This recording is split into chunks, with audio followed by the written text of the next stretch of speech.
We'll call this meeting to order. I want to thank Dan Ingold, Jane Wheeler, Yes. Herb Myers, and Steve Lembke for being here tonight. I think at some point soon we might also see Ron Lenker coming in. I wanted to ask if there are any additions to the agenda this evening. I'll need to have an executive session to discuss an item related to personnel. Okay. Are there any changes to the agenda which was sent out?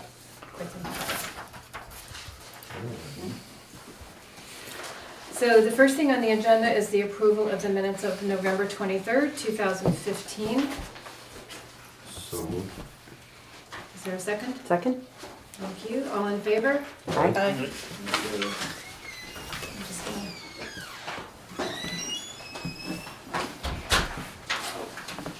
And here's Ron, the fifth member of our public. I did say you were going to come, Ron. Can I borrow your pen? The first thing on the agenda for this evening under old business was an update from the Wyndham Solid Waste Management District. We had a conversation,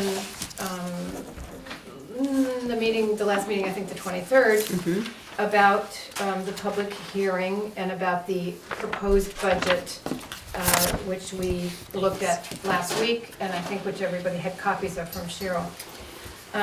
I went to the public hearing on the 10th and learned that the Brattleboro manager and assistant manager and perhaps somebody on their finance committee had met with the finance committee of Wyndham Solid Waste Management District.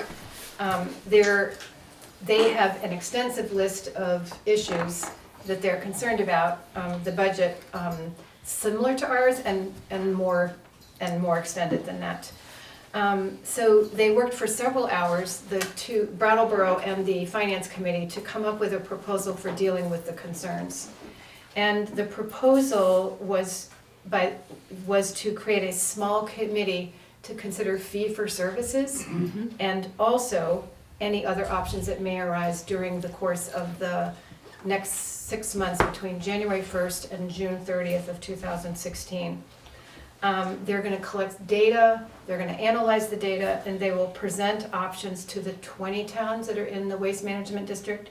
You'll notice I'm saying 20 because on the 10th they accepted Somerset into the other 19 towns in the district before they create the 2018 budget.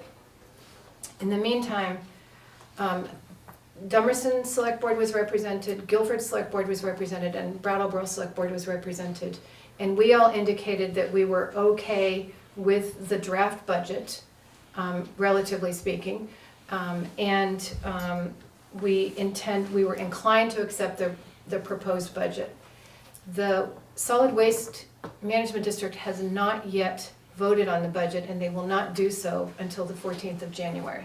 But they said that the budget is going to be pretty much the same as it is. We all had the proposed budgets dated 11/10/15 to look at, and in that budget, the amount that would be assessed to Guilford is $25,923.36, which is down $2,000 to $3,000 from last year. It will be slightly down from that figure because Somerset is now in the mix, but I think Somerset has a population of 800 people, and That many? yeah, maybe, and that's a small dent in the overall assessed figure. So they expect it to be approved pretty much as is, so we can use that for our estimated budget figure. So all of the discussions that they've planned around fee for service and the discussions with Brattleboro are not going to change. There's no anticipation of them changing the bottom line. They will not, they don't know. Because they're going to analyze the data. It's not going to change the bottom line for fiscal year 2017. Okay. It may well change the Bottom line bottom for line for fiscal year 2018. Got it. Okay. And we'll see. In the meantime, they don't have enough time to do that and Sure. to get Yeah. a good plan in place for everybody to warn before the town meeting. So And Cheryl told me that those meetings go often until 10 o'clock at night. I asked her if she was there with her hot date, 'cause I think her husband was sitting right next to her. And it was and I left around 7:30 because they just went into their regular supervisors meeting. Any questions, The budget that we're likely to approve, is it the MRF or the non? non-MRF, Okay. existing operations? It's non-MRF, right? No. No, It's MRF. I was gonna say, that It's wasn't, With MRF, MRF. yeah, sorry. that wasn't my recollection, yeah, thank you. Yeah. Well, I will let you know that there was an email sent out, I believe, today, because I got it late today. Mhm. There is a meeting this Thursday of the Finance Committee, Mhm. so they're calling another meeting this week. So I will be at that meeting with Cheryl to find out what's going on, Good, so Thank you. just let you know. thanks a lot. Any other questions? The next item is to make a decision about sheriff contract versus state police contract. I want to remind people that if we go with the sheriff contract, that it will be increased from 8 hours a month to 12 at a fiscal year 2017 cost of $7,056, which is $2,400 more than fiscal year 2016. The state police are offering us a contract for a maximum of $66.25 an hour, depending on who is assigned to our time, and that is a maximum cost of $6,360 a month, or plus about a minimum of $800 less than we would be paying for the 12 hours of the sheriff. And so you said what the amount per hour was and what the total amount per month. How many hours are we talking about? 8 hours for the state Okay, police that's what I thought. and 12 hours for the sheriff. So Sheriff is what, 49 $7,056. per hour? Divide that by 49 per hour, yes. Yeah, okay. And, So, okay, 66. so we would get 4 more hours a month at a cost of about $800 a year. So, From the sheriff? From the sheriff. So, at a, more or less, depending on who was assigned on this, from the state police. The question is, what is and the other thing I determined is there would be no difference between the contracts, that we can negotiate, we can ask for whatever we want to. I read to Paul Favreau the terms of the sheriff's contract. He said, yes, that would be fine. So, so I think the main difference is the time and the cost and the question of whether we need an extra 4 hours, and would we have anything better from one versus the other? Can I chime in here? I'm inviting you to do that. Okay.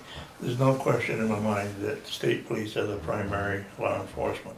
When I think of primary, I think of accidents, domestic, and breaking and entering, that type of thing. I'm sorry, you're thinking of domestic, Like a Okay. domestic, Criminal acts? yeah. okay, If the neighbor's dog is running across your lawn, don't call the state police, because they're not gonna respond. Yeah, I'm putting the negatives here, kinda. They're shorthanded, they have a lot of area to cover with not a whole lot of men. I don't know how short they are, but they are short some. They may be used out of state. 911 Vermont State Police were dispatched to Rogan Ave for security. that was once in the last 15 years? I don't know how many were there, how long they were there, but that potential is there. Yeah, And only overtime can be used, so if they're having, say we're having a nice winter right now, but if it goes the other way and a lot of the guys are on overtime with accidents and whatnot, they're not gonna wanna spend their time helping Guilford out, and it's understandable.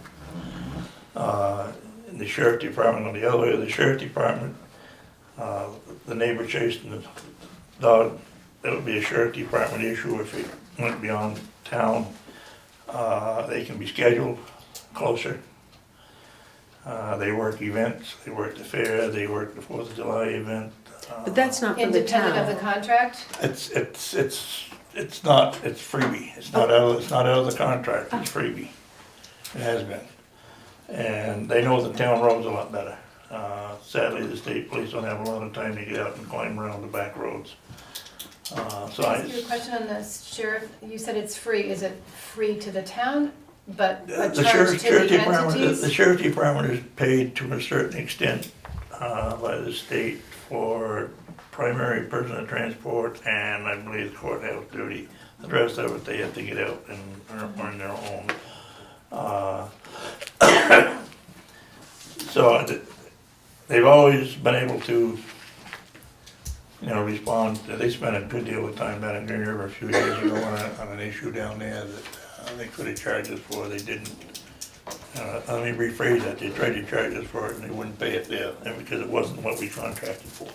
But they were available to me. So in short, In short, I think that extra 4 hours is worth that $800. $800, yes. Any other? I guess I would like to go with the state police, just because I think we've had this contract with the sheriff's department for a long time. I wouldn't say we've been unhappy, but we've had concerns about what they've chosen to do, like the morning speeders, we've talked to them about that, and about having coverage at more different times of a day. And I felt like, because Keith had come to us originally and said that they were going to greatly expand their coverage to 32 hours a month.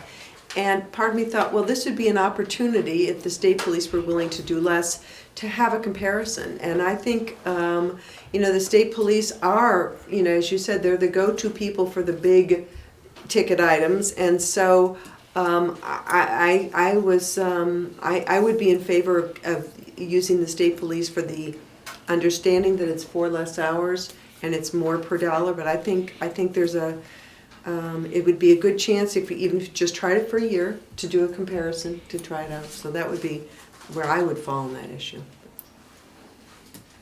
I guess I would agree with the state police. I think you actually made a good point where you said they have all this experience. If I call 911 and it's a burglar, they're experienced. If they're patrolling and they see a burglar, they're experienced. Not to take away from the sheriff's department at all, but I think given the cost and the fact that luckily I don't think we need an extra 4 hours in this town right now, I'm inclined to go with the state police. The response time for the state police is probably, depending on the situation, a lot slower than the sheriff's department would be. Except for the major issue. I'm not, do you know on what do you base that, Dick? The fact that my house was broken into, I called the state police in 3 days before they showed up. Well, but that's one, that's anecdotal. I think, But I mean, that's one of those minor issues that they don't just But don't that's a have. 911 call. Yeah. That's not a contract call, Yeah. that's a 911 Yeah. call. That's a different, It's a different fish. Yeah. completely, yeah. Troy, do you have anybody else have any? I think we happen to have just coincidentally a fair number of state police living in town, at least we have over the years, so that it feels like the way Paul described it, they would be doing it on their overtime and on their off time. And I felt like, well, they're kind of here in town, that might work to get, one of my desires was to get people at more odd hours, and that's what we brought up with Paul Favreau. I know they'd be doing it on their off time, but I'd rather have coverage on a Friday night than on a Monday morning, so.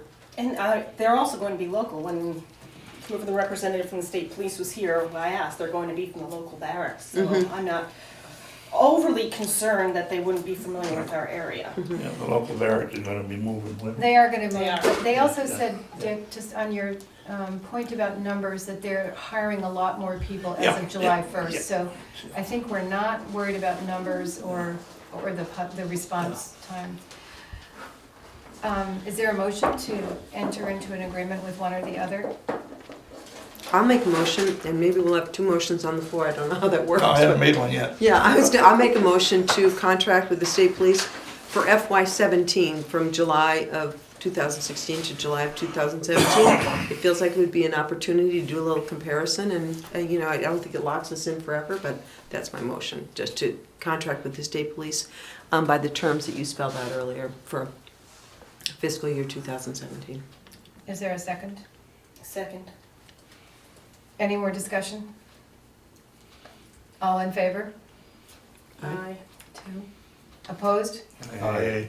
2. Do I get to break it? Yeah. Well, wait, did you vote opposed? Opposed? Oh, okay, you said aye, so I wasn't sure. Yeah.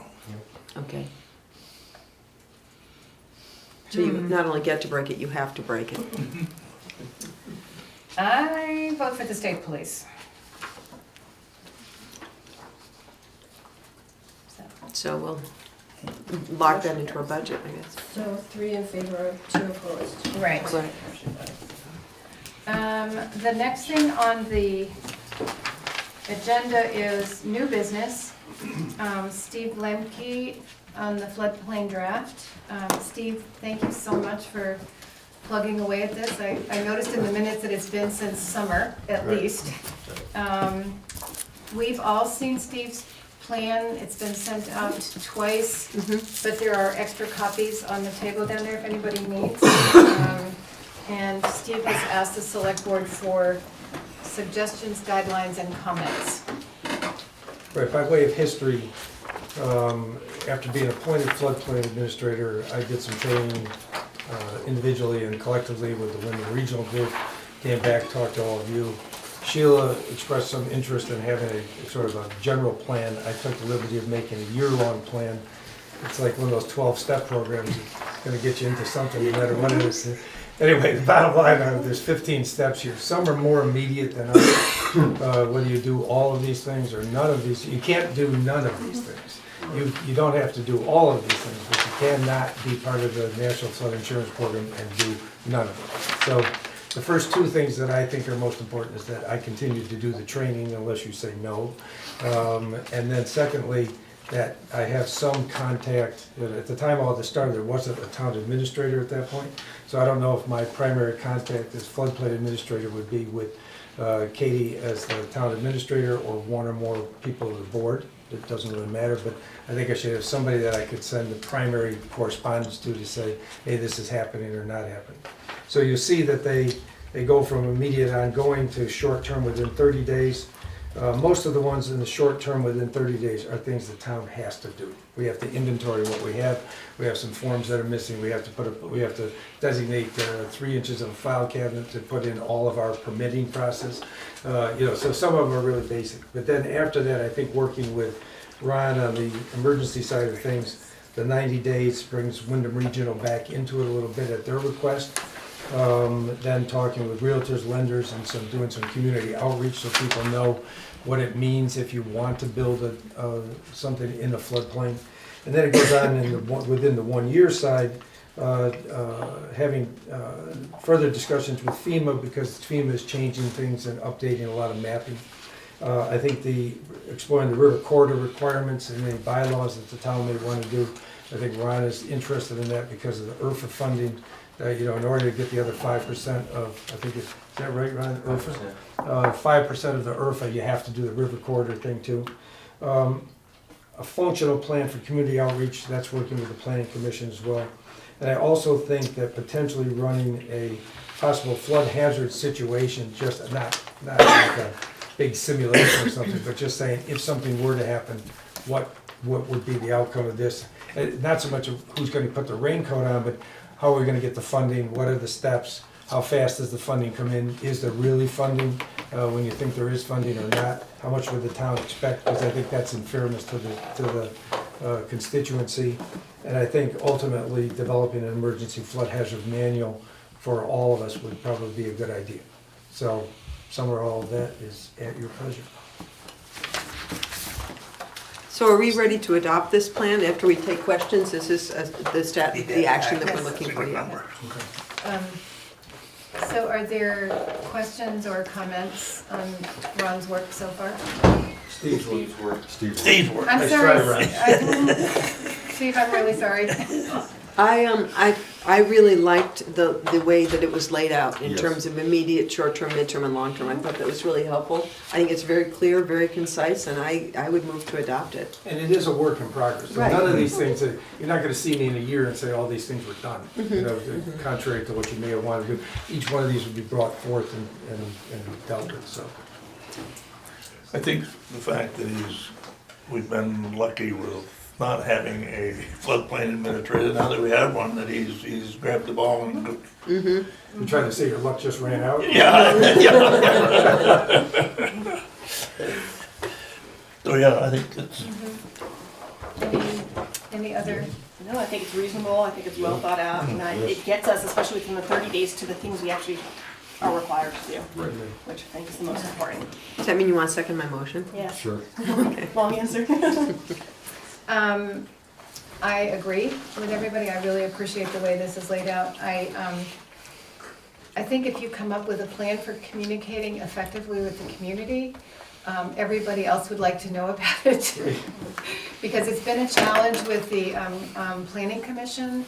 And I know even for the Grange, you know, the event at the Grange, people didn't hear about it. So we need to figure out a multi-pronged method for communicating daily stuff and emergency stuff. And You know, to It's some also- degree, this has nothing to do, well, it has everything to do with this and nothing to do with it at the same time. But I think every commission and every person who's appointed would agree with that. So it might be good to schedule something, sometimes sort of a round table, informal sort of thing to sit around and say, what could we all do to make that happen? I know the Conservation Committee on the walks feels the same way and stuff, so Yeah. I think that's a good idea.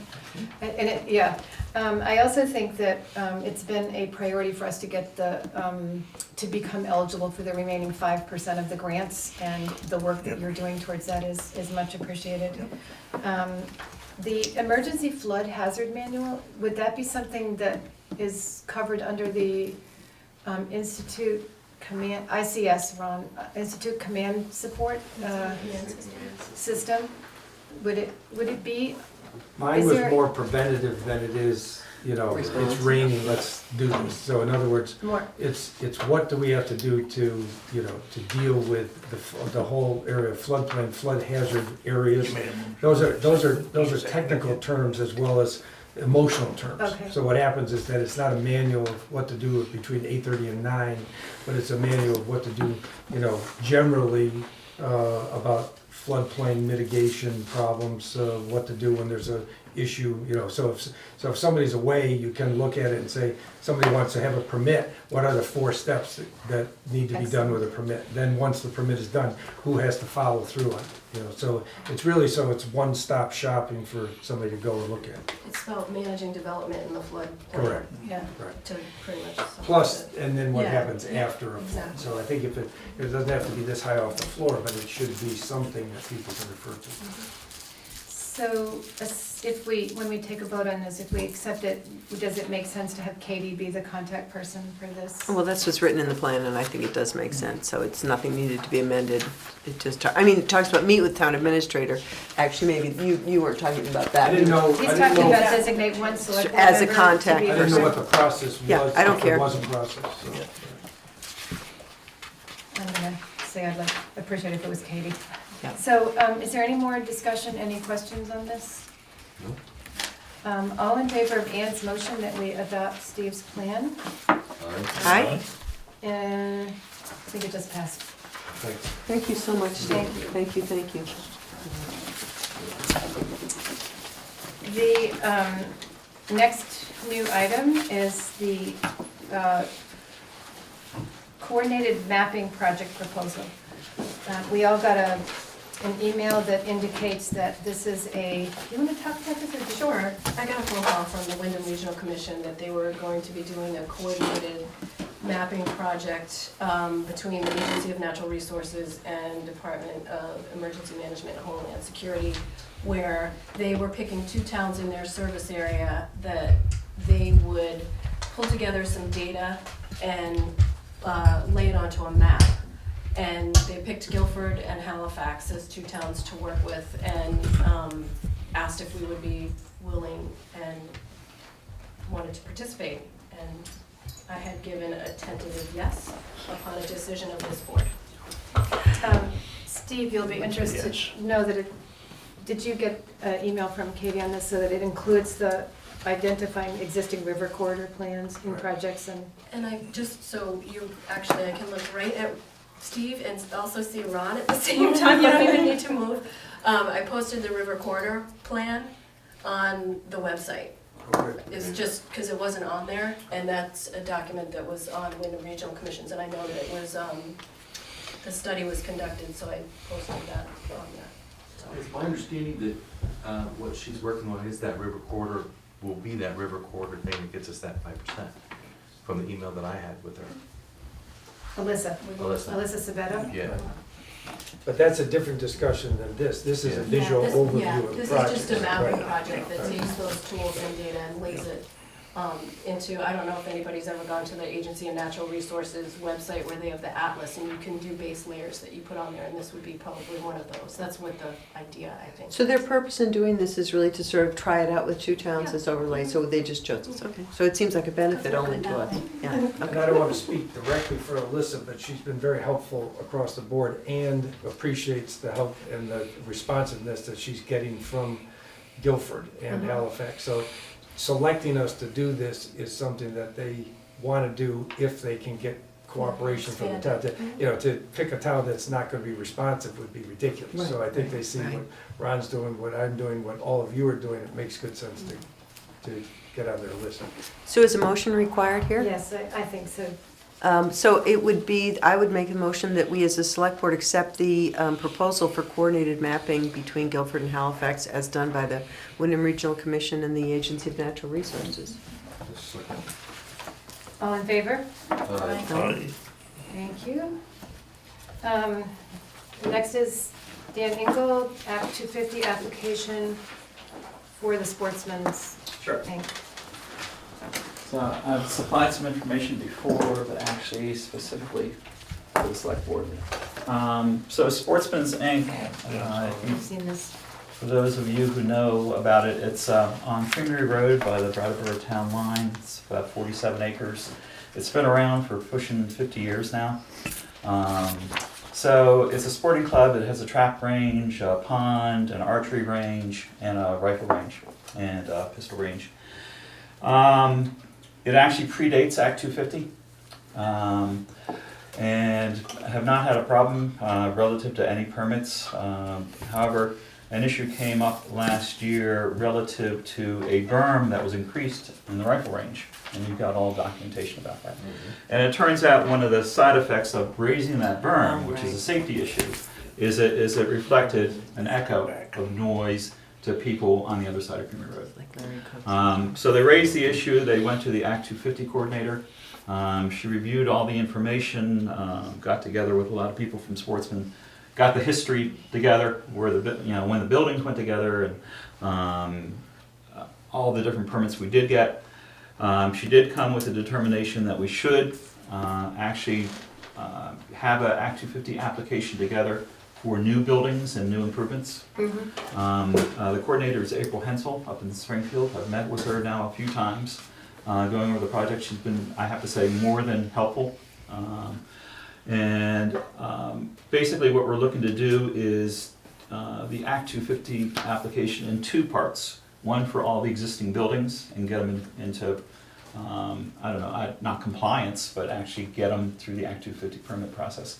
With that, there is actually a form that the town has to sign, and it's for the select board.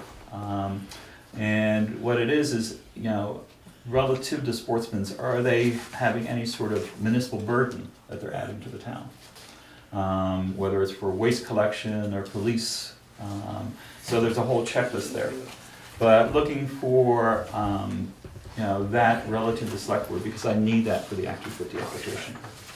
So anything you could do to do that, I would like to get this partial application in. So the for all partial existing buildings. application is just for what's already there. Correct. I don't quite get why you have to do that if you said it predated Act 250. Because some of the buildings are after 1972. So some of it predates. We and expanded the some- clubhouse. Okay, The original clubhouse, goes way back, but it was expanded, and actually Had a ramp, a handicap accessible ramp. It had a water and So bathrooms. this is with like it. an Act 250 permit after the fact? Yeah, and it's Yeah. actually what's called their clean slate program. Okay, okay. So we're not out of compliance. We actually had a conditional use Yeah. determination for the pond. Okay, I actually did that myself 20-some years ago. For the septic system, we went through that. We're Okay. all fine with that. We got a determination for the clean slate for that. So, we're not out of compliance, but it just brings us into, the rules and regulations of the state of Vermont for that. So that's what I'm doing first, and then we're looking at alternatives relative to what we do about the berm. And one thing that we may be looking at, and I have a quote already from RSG, which is an engineering company in Vermont. Their noise expert is up in White River Junction to specifically look at the question of the echo for the noise and what kind of mitigation strategies we can put together. That's going to be a longer process because we have to do studies. One, I want to see if the state can pay for it, because it was the state that gave us the money for raising the berm, for Fish and Wildlife, but they never even thought about noise. And it turns out this has been an issue at many shooting ranges throughout Vermont. interesting. So not just here, the same issue. So why shouldn't they also pony up for, let's get it mitigated and be good neighbors. So got to work through that, and then actually do the study itself and then the mitigation strategies and see if they work. So it's going to be a multi-year process to work through that.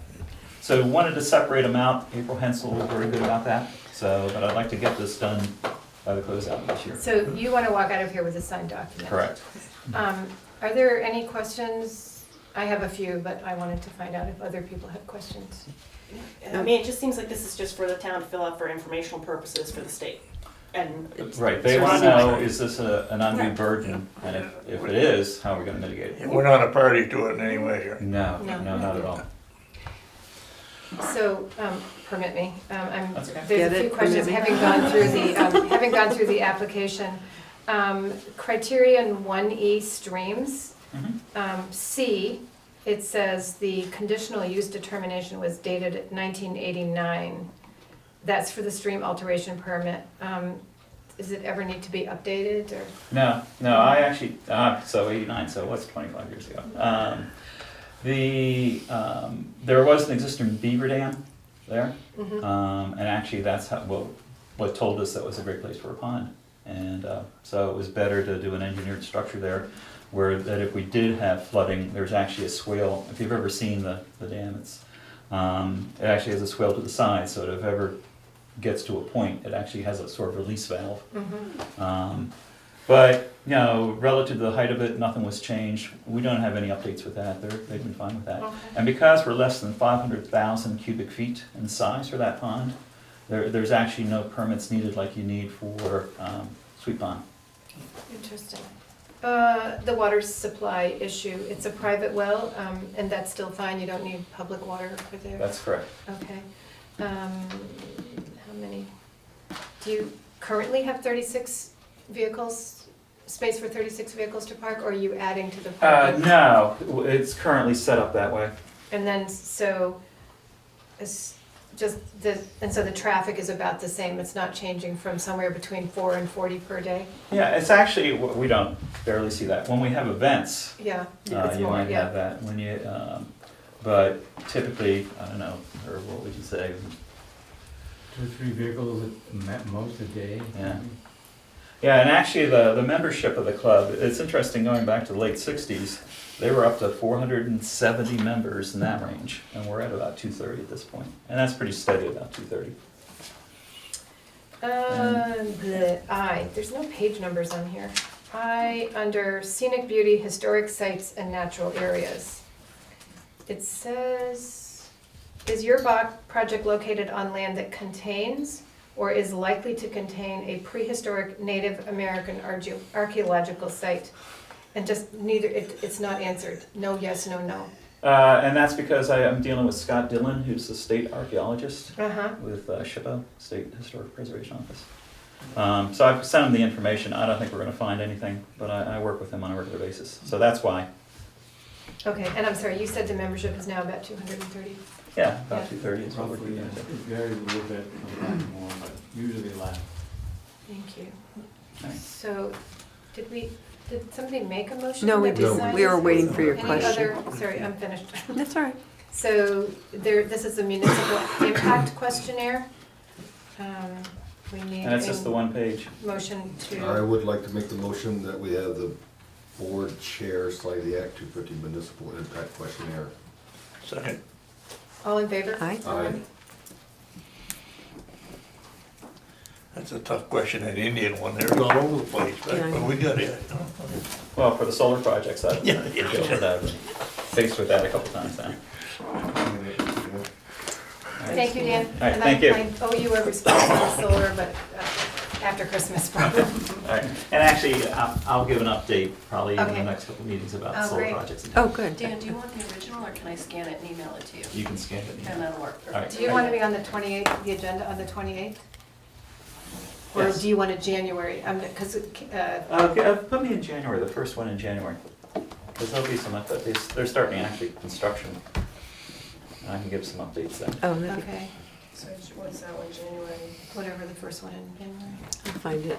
All right, thank you. Thank you very much. All right, night. Raise your, try.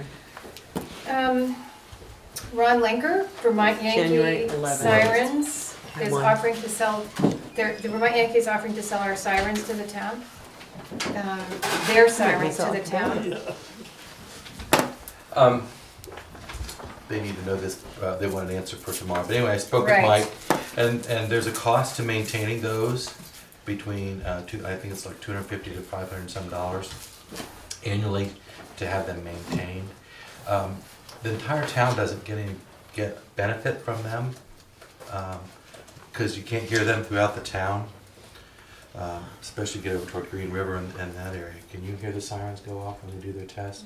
So my recommendation is that I spoke with Mike and that we let the Vermont Yankee bring them down. Can you say Mike Hebert? Mike, And Mike McKinney? McKinney, McKinney, Mike McKinney. Is the Vermont PR person for. Thank you. Emergency Mike Planning Manager. Yeah. Yes, Okay, that's who that letter is from, actually. all right, thanks. So my recommendation is that we let Vermont Yankee take them down, and Jamaica is very interested in using them because they're in a floodplain.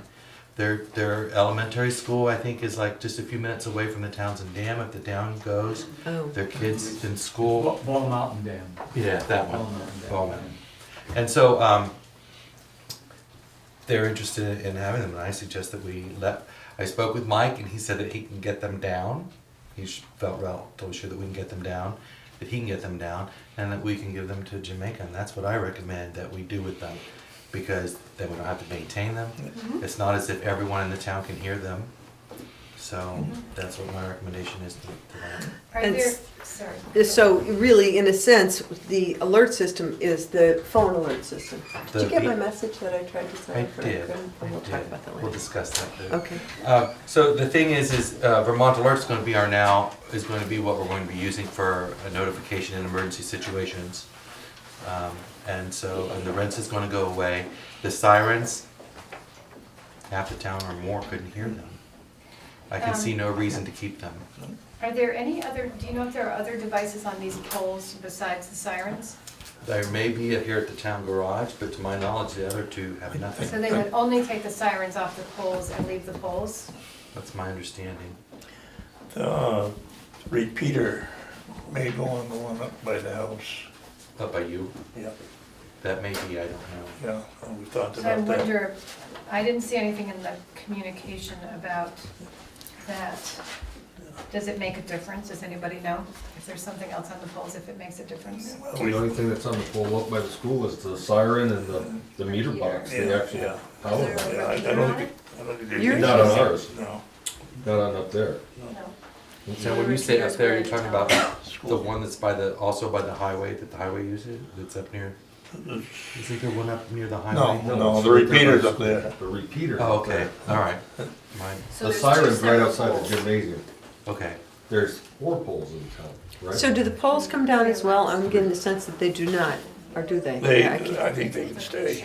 They can, or they should, I think they could, yeah. they could come They down, would but be it's, willing to remove all or some of the sirens from service. They don't say anything else about poles and. poles, Okay. right I of just was way, curious. if Yeah. it's on leased land.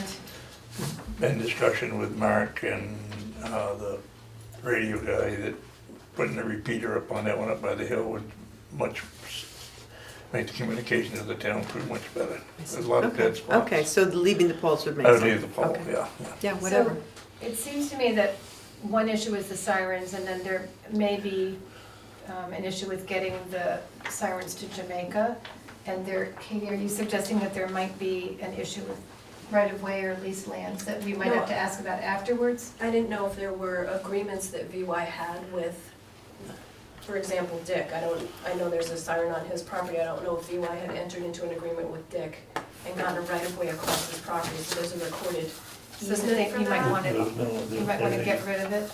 I don't think there was. I I think, don't remember. I remember when that happened, and I don't think, it was pretty informal. Ron, if, It would be good to know that. Yeah. it would be good if you could check with Mike on that. I will find out. Okay.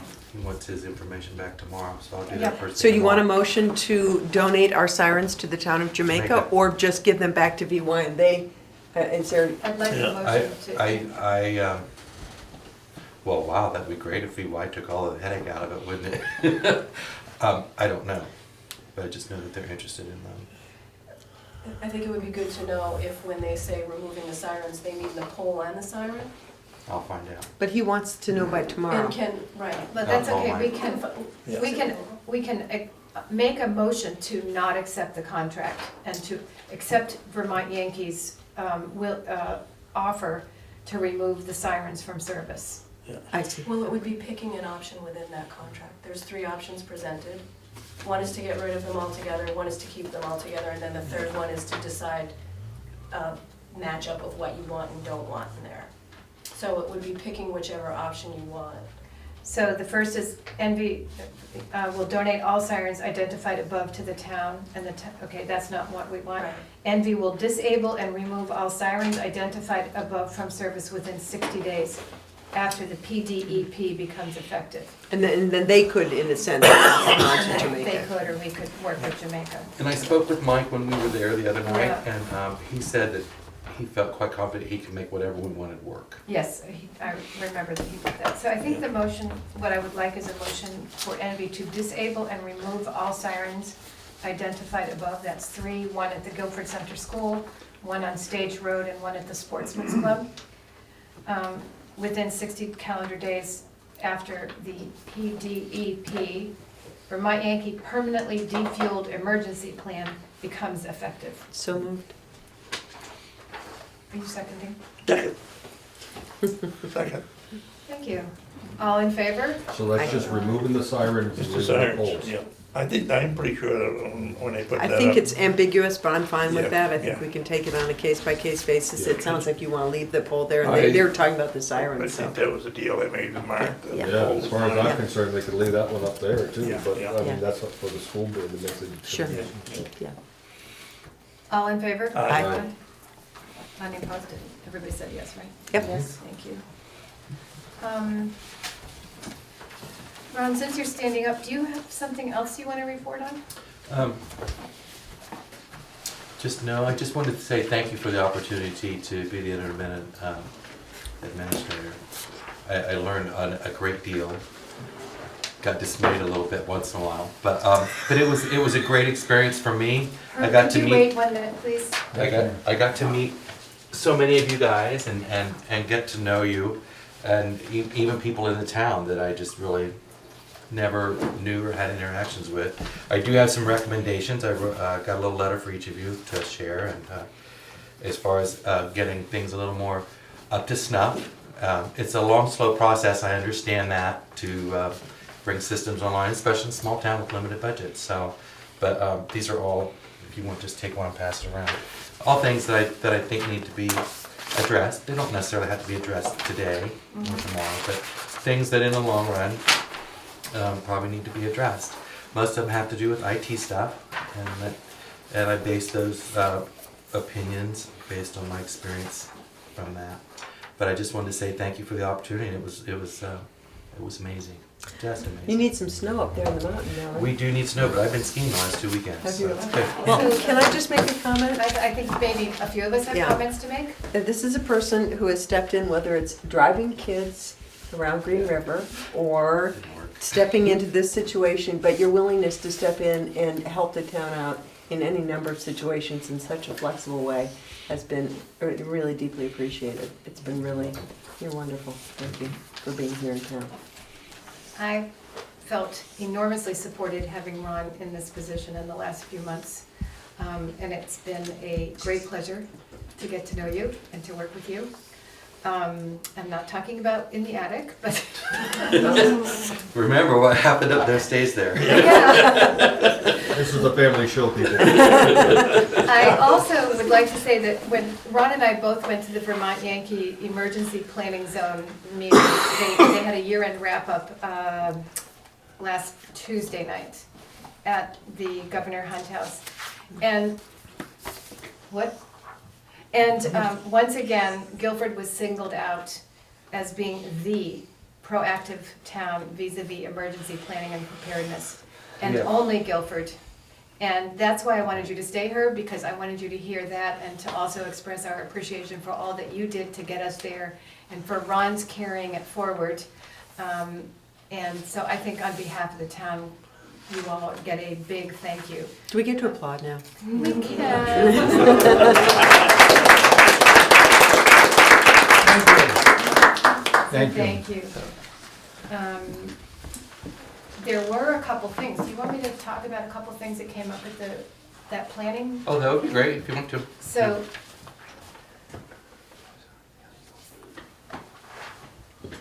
They're not? No.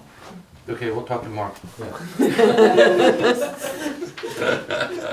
maybe my news is out of date, I don't know. No. But I read Mike Fair's article in the Vermont Digger, I think it was this morning, and he did a pretty good summary of that meeting. And also, so he said that the plant's 10-mile emergency planning zone is disappearing as of April 2016. This zone currently touches all or part of 18 towns and 3 states, and it's going to shrink to the town boundary.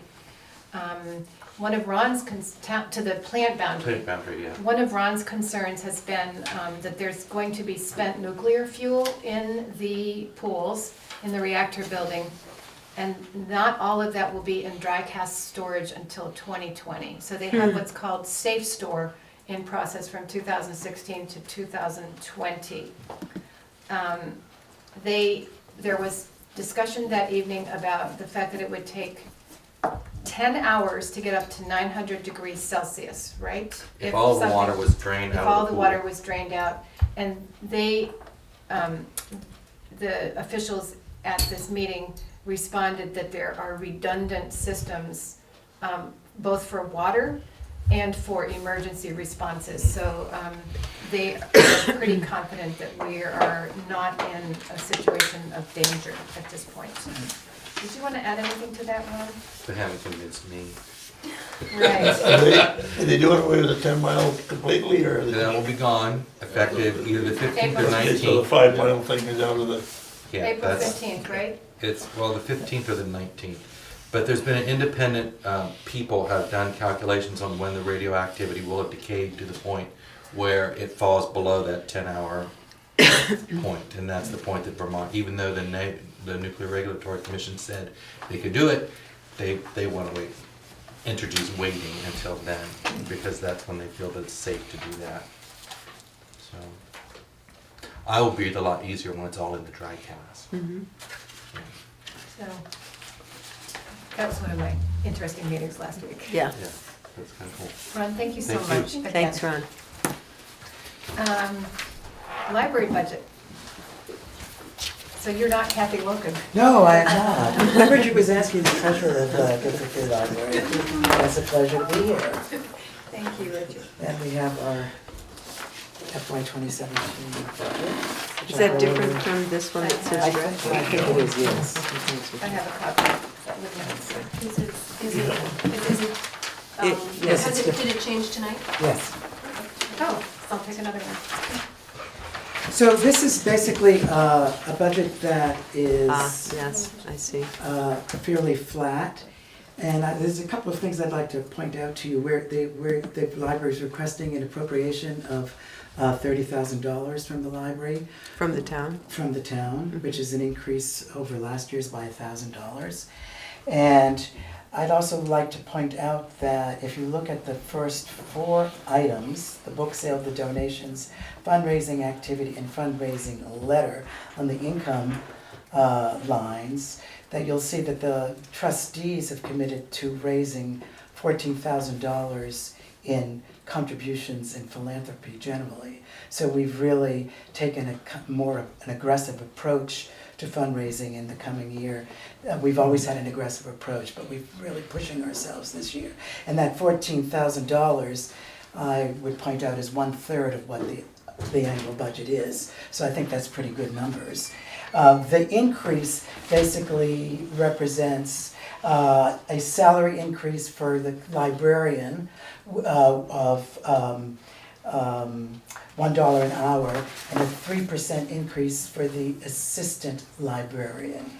So if you take Kathy's increase, that basically comes to the $1,000 additionally.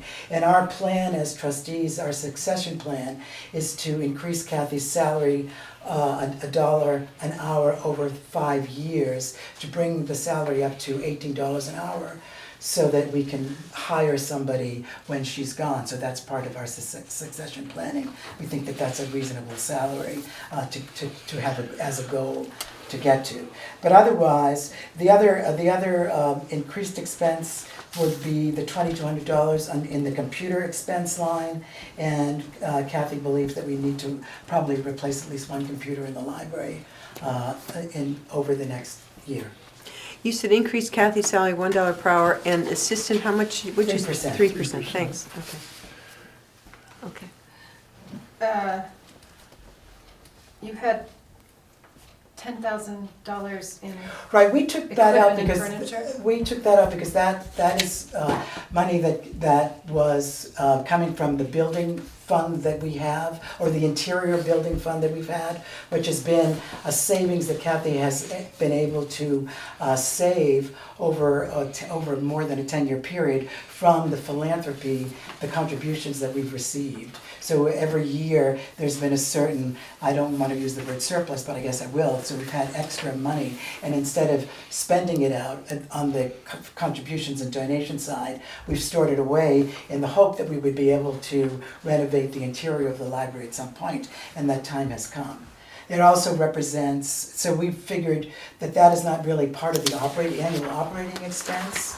It really doesn't, it's sort of below the line, income and expense, and it will show up in the profit and loss statement as opposed to the annual budget. I think I just got lost.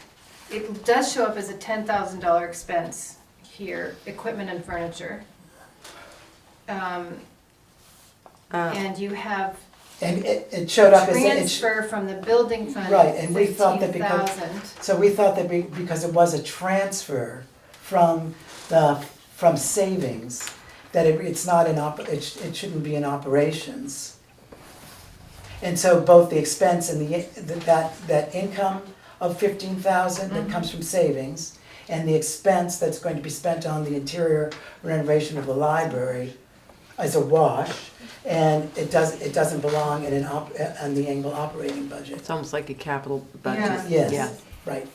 So it will show up in the town report when we show what the funds have in them, our endowment funds, like the various funds that we've had, which have been beneficiary funds. It will show up in the town report, but we didn't believe that it should show up in the annual operating. Sheila, you know what he handed us is different from what you're looking at. Well, I just had my own sense. Yeah, so this one, the one that that we got. Oh, I'm sorry, it's not down here. Yeah, Right. yeah. So we revised it. We revised it tonight. Yeah. Okay, We sorry, revised it I was tonight. looking at the old one. Yeah. So we pulled out apologies. You pulled it out because it's not an operating expense or an Yes. operating income, got Okay. it. It's Yeah. not Thank an you. operating income or operating Yeah, expense. got it. Got it. So that makes a budget of 44,230 income and expense.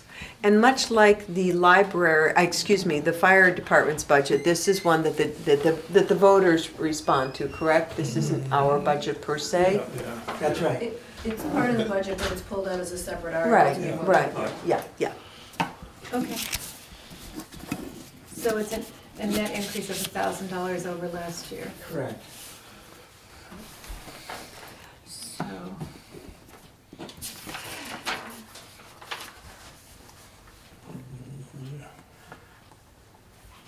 How are you doing on fundraising activities? Let me just, We're doing fairly you well. have, so far, you have 4,100 proposed for 2016. And you got close to 7,400 last year, Right. 2015. And right now, we're at on our, what was it, $6,000? What was it this year, the fundraising letter? The letter is $6,000. Right, and we're at almost 4,200, I So believe. you've met your fundraising goal for fiscal year 2016. No, No, they went no, above.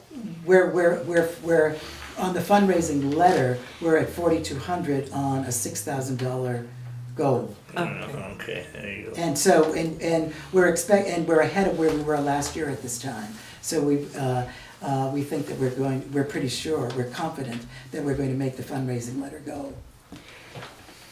And we should add, I just want to add, as president of the library board, that we are so grateful for the year after year after year, Guilford residents being very generous for that letter. So I just Yes, wanted to thank say you. that right Yeah. there. Yeah, no, I see proposed 1,489 for 2015. Actual for 2015, 7,400. And then proposed. Concert. Sorry? We're doing a fundraising concert that will be in July of, well, we don't know when it's going to be. 2017. But that's your 2017. But she was year. looking at I was FY15, asking the actual much FY16. greater than that. You That's have, because we have a concert every other year, uh-huh, and so it brings in a ton of money, and we use it for both years. I see. So it's high one year and low one year. Mhm. And the concert is an all-volunteer event, which nets a great deal, of, Great. in our context, a great deal of money. Yeah. There was one other question I had here. Make sure you get the right. I'm trying to now look at maintenance, building, and, so maintenance was $5,000, but you've taken that out That's also? right. Okay, So that was in the context of putting in the savings to cover Right. that expense. okay. Got it. Thank you. You're Anybody welcome. else Thank have? I always want to just commend the library board, which I think is a really strong, proactive board, and of course Kathy's leadership is amazing. We have this tiny little library that offers this town a lot, and people take advantage of it. And there's a lot that goes on. It creates a really lovely little center, and I'm just really impressed with the work that you all do, so thank you. Thank you very much. Next is the Guilford Recreation Project presentation. Is that Wendy Stone?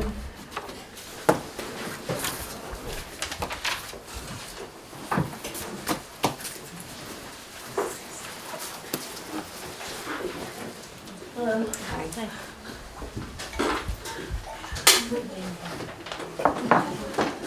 I wrote a little speech to read.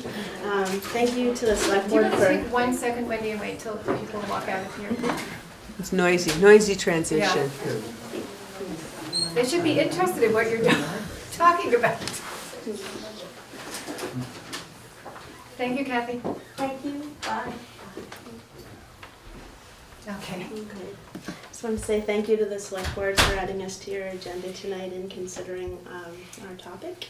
We're here to advocate for the revitalization of the sports program at Guilford Central School. The program has been dormant for last year and for this year thus far. Eric and I are here after having lived in Guilford for 10 years. During the last 10 years, one or three of our children have been in the school. During most of these years, the school has had a thriving sports program, one that we've been proud to participate in. Our teams were competitive, they had practices and games, they played against neighboring towns and did well in the local tournaments. For the past year and a half, the school has had a very limited program. There's been no athletic coordinator during the past year and a half to organize the program. In fact, the school administration eliminated the stipend for an athletic coordinator for the budget for this current school year. Our Guilford students are now entering into the middle school without having had the skill building and experience needed to be competitive when they reach the middle school teams. We are proposing that Guilford revitalize a recreation commission to rebuild the sports program at the school and to provide a sustainable program that will grow from year to year. By supporting this effort, Guilford returned to our model of supporting the fitness, the health, and the wellness of our children. The revitalization of the Guilford Recreation Commission could also include recreational opportunities for Guilford residents of all ages. The Recreation Commission could meet many of the areas listed as priorities from the Guilford Report and Action Plan, which was created by the residents in 2014. These include building community connections, improving community communications, developing after-school programs, building and mapping the Guilford trails, and working on the development of the Guilford Central Park. It could also impact many other of the targeted goals from the report and action plan, including improved quality of life for our seniors and an increased use of community buildings such as the Grange, the fairgrounds, the meeting house, the school, and the library. I'll now turn it over to Eric, who will provide some analysis of the data that we've gathered so far. Okay, so I have some of this information sent already. Hot off the press, with warmth. So. Yeah.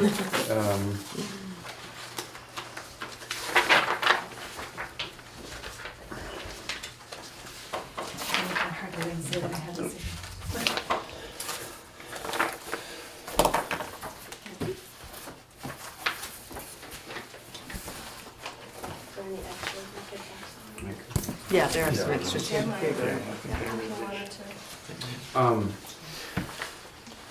So the steps we've been taking and plan to take here to try to revitalize this program, we sent out a survey and we have the results through pages 2 through 5 with comments from everyone.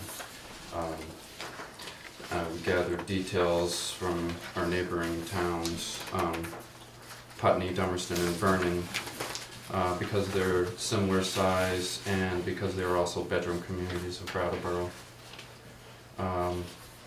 We met with the Guilford School Board last Monday and talked about some options for getting the sports program going again. And we plan on, we're meeting here and then also the Planning Commission later in the week. So going through the survey results, you can kind of, I think you've probably seen those, if not, you could take some time to look at those and the comments. So the survey results are on pages 2 through 5? Correct, yeah. There are 4 more results from the survey that have come in since I put this together, and I'll update that. There are all 4 of them are yeses for getting the program going. Did you do a backpack mailing? I'm sorry? Did you do a backpack mailing at the school to get more responses from parents to the survey?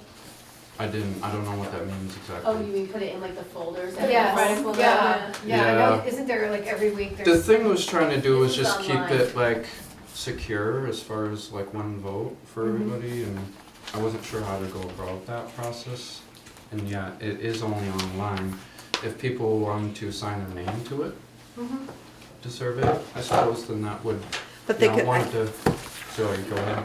No, I suppose you could just notify them about the online survey without giving them. Well, we sent it out to Front Porch Forum. Yeah. And everyone at the Guilford School through the Through the Newsletter. newsletter Okay, and through you did. Digital the one. Facebook and stuff like that. Facebook, I mean, all the Yeah, normal- you did all that. We Yeah. tried, you know, all the normal. Sure, Yeah. okay, I was just. Um, You got a pretty good response rate. We actually, Yeah, they not too don't bad. send out a whole lot of paper up there anymore. We're trying to reduce They're trying to reduce a lot. Yeah. They're doing a lot of it electronically, so like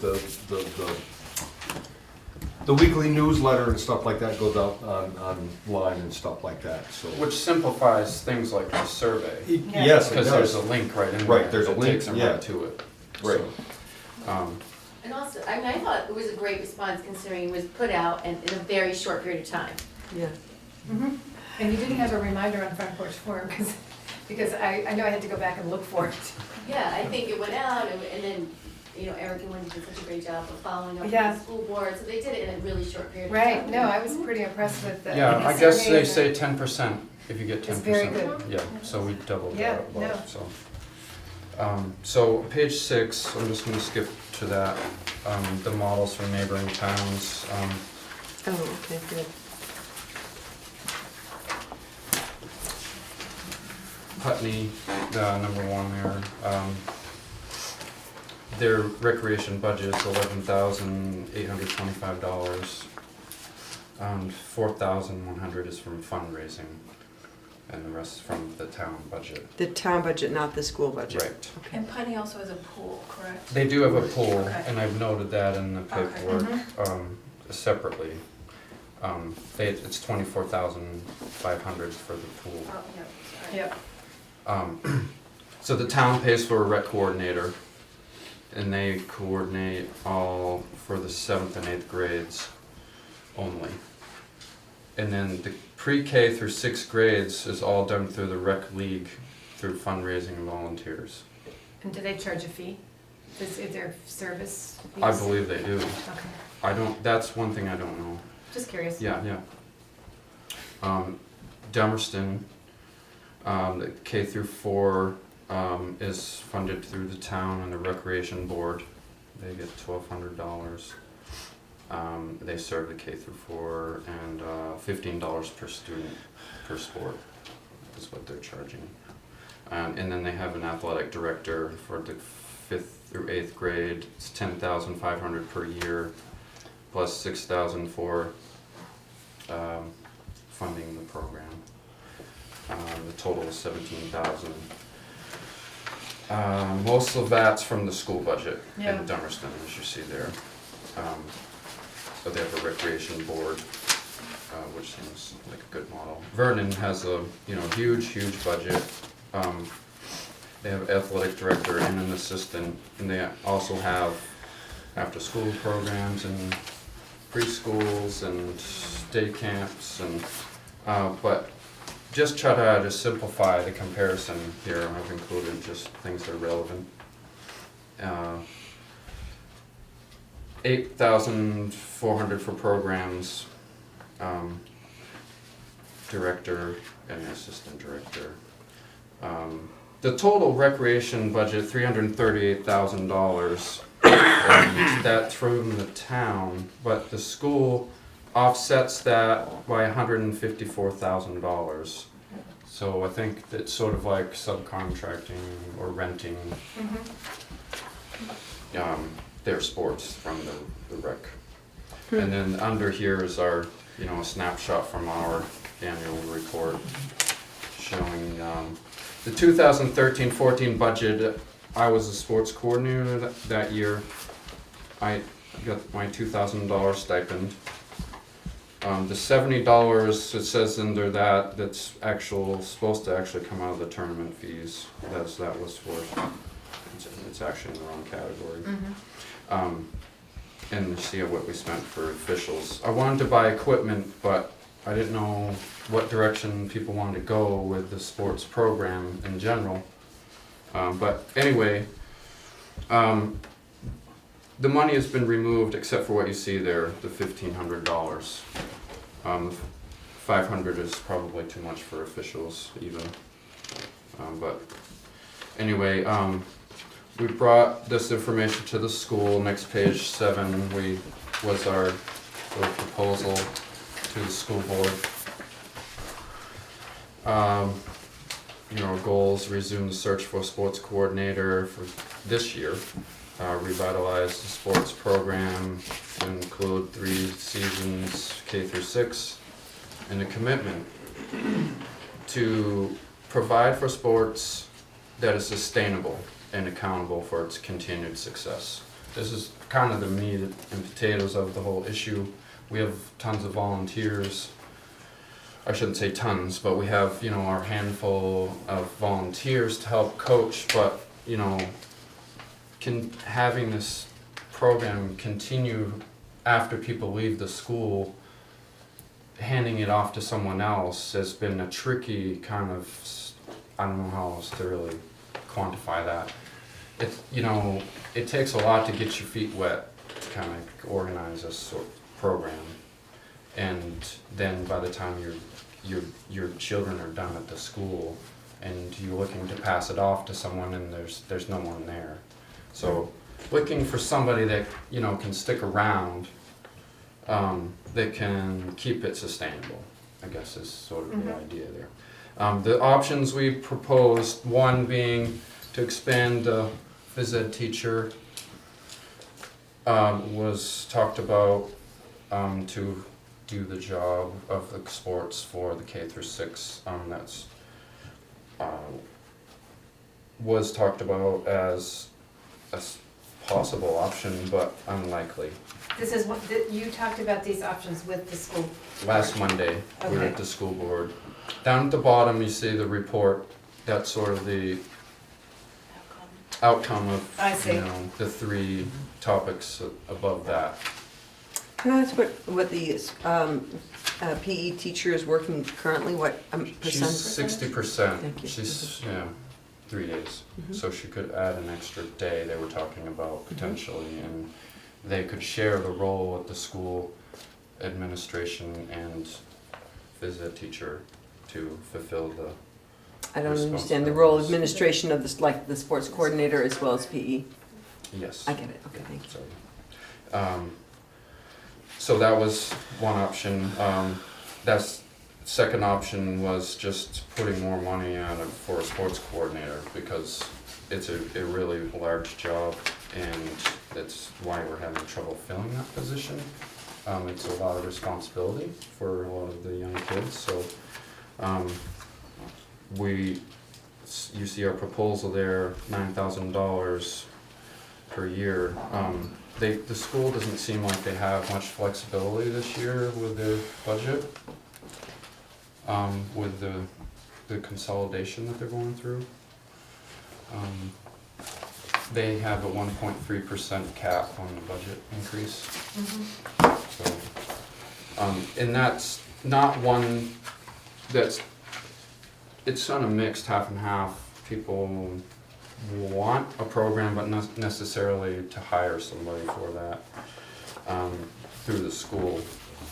Option 3 was to have a collaboration with the town and the school to come up with a program together that they could both fund. And that would make some sense in that consolidating, it could be more efficient financially, and resources in town could be used a little bit better, possibly.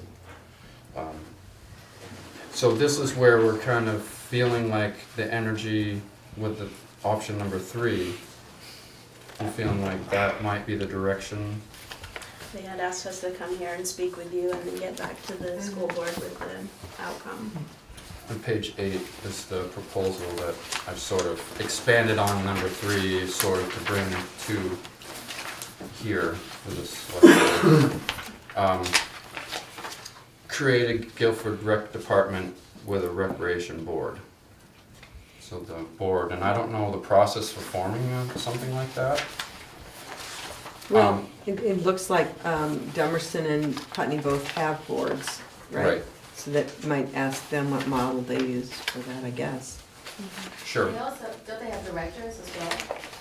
Yes. They have a director who works with the board, is that right? Potentially, the directors take care of the middle school sports generally, and the rec departments take care of the younger.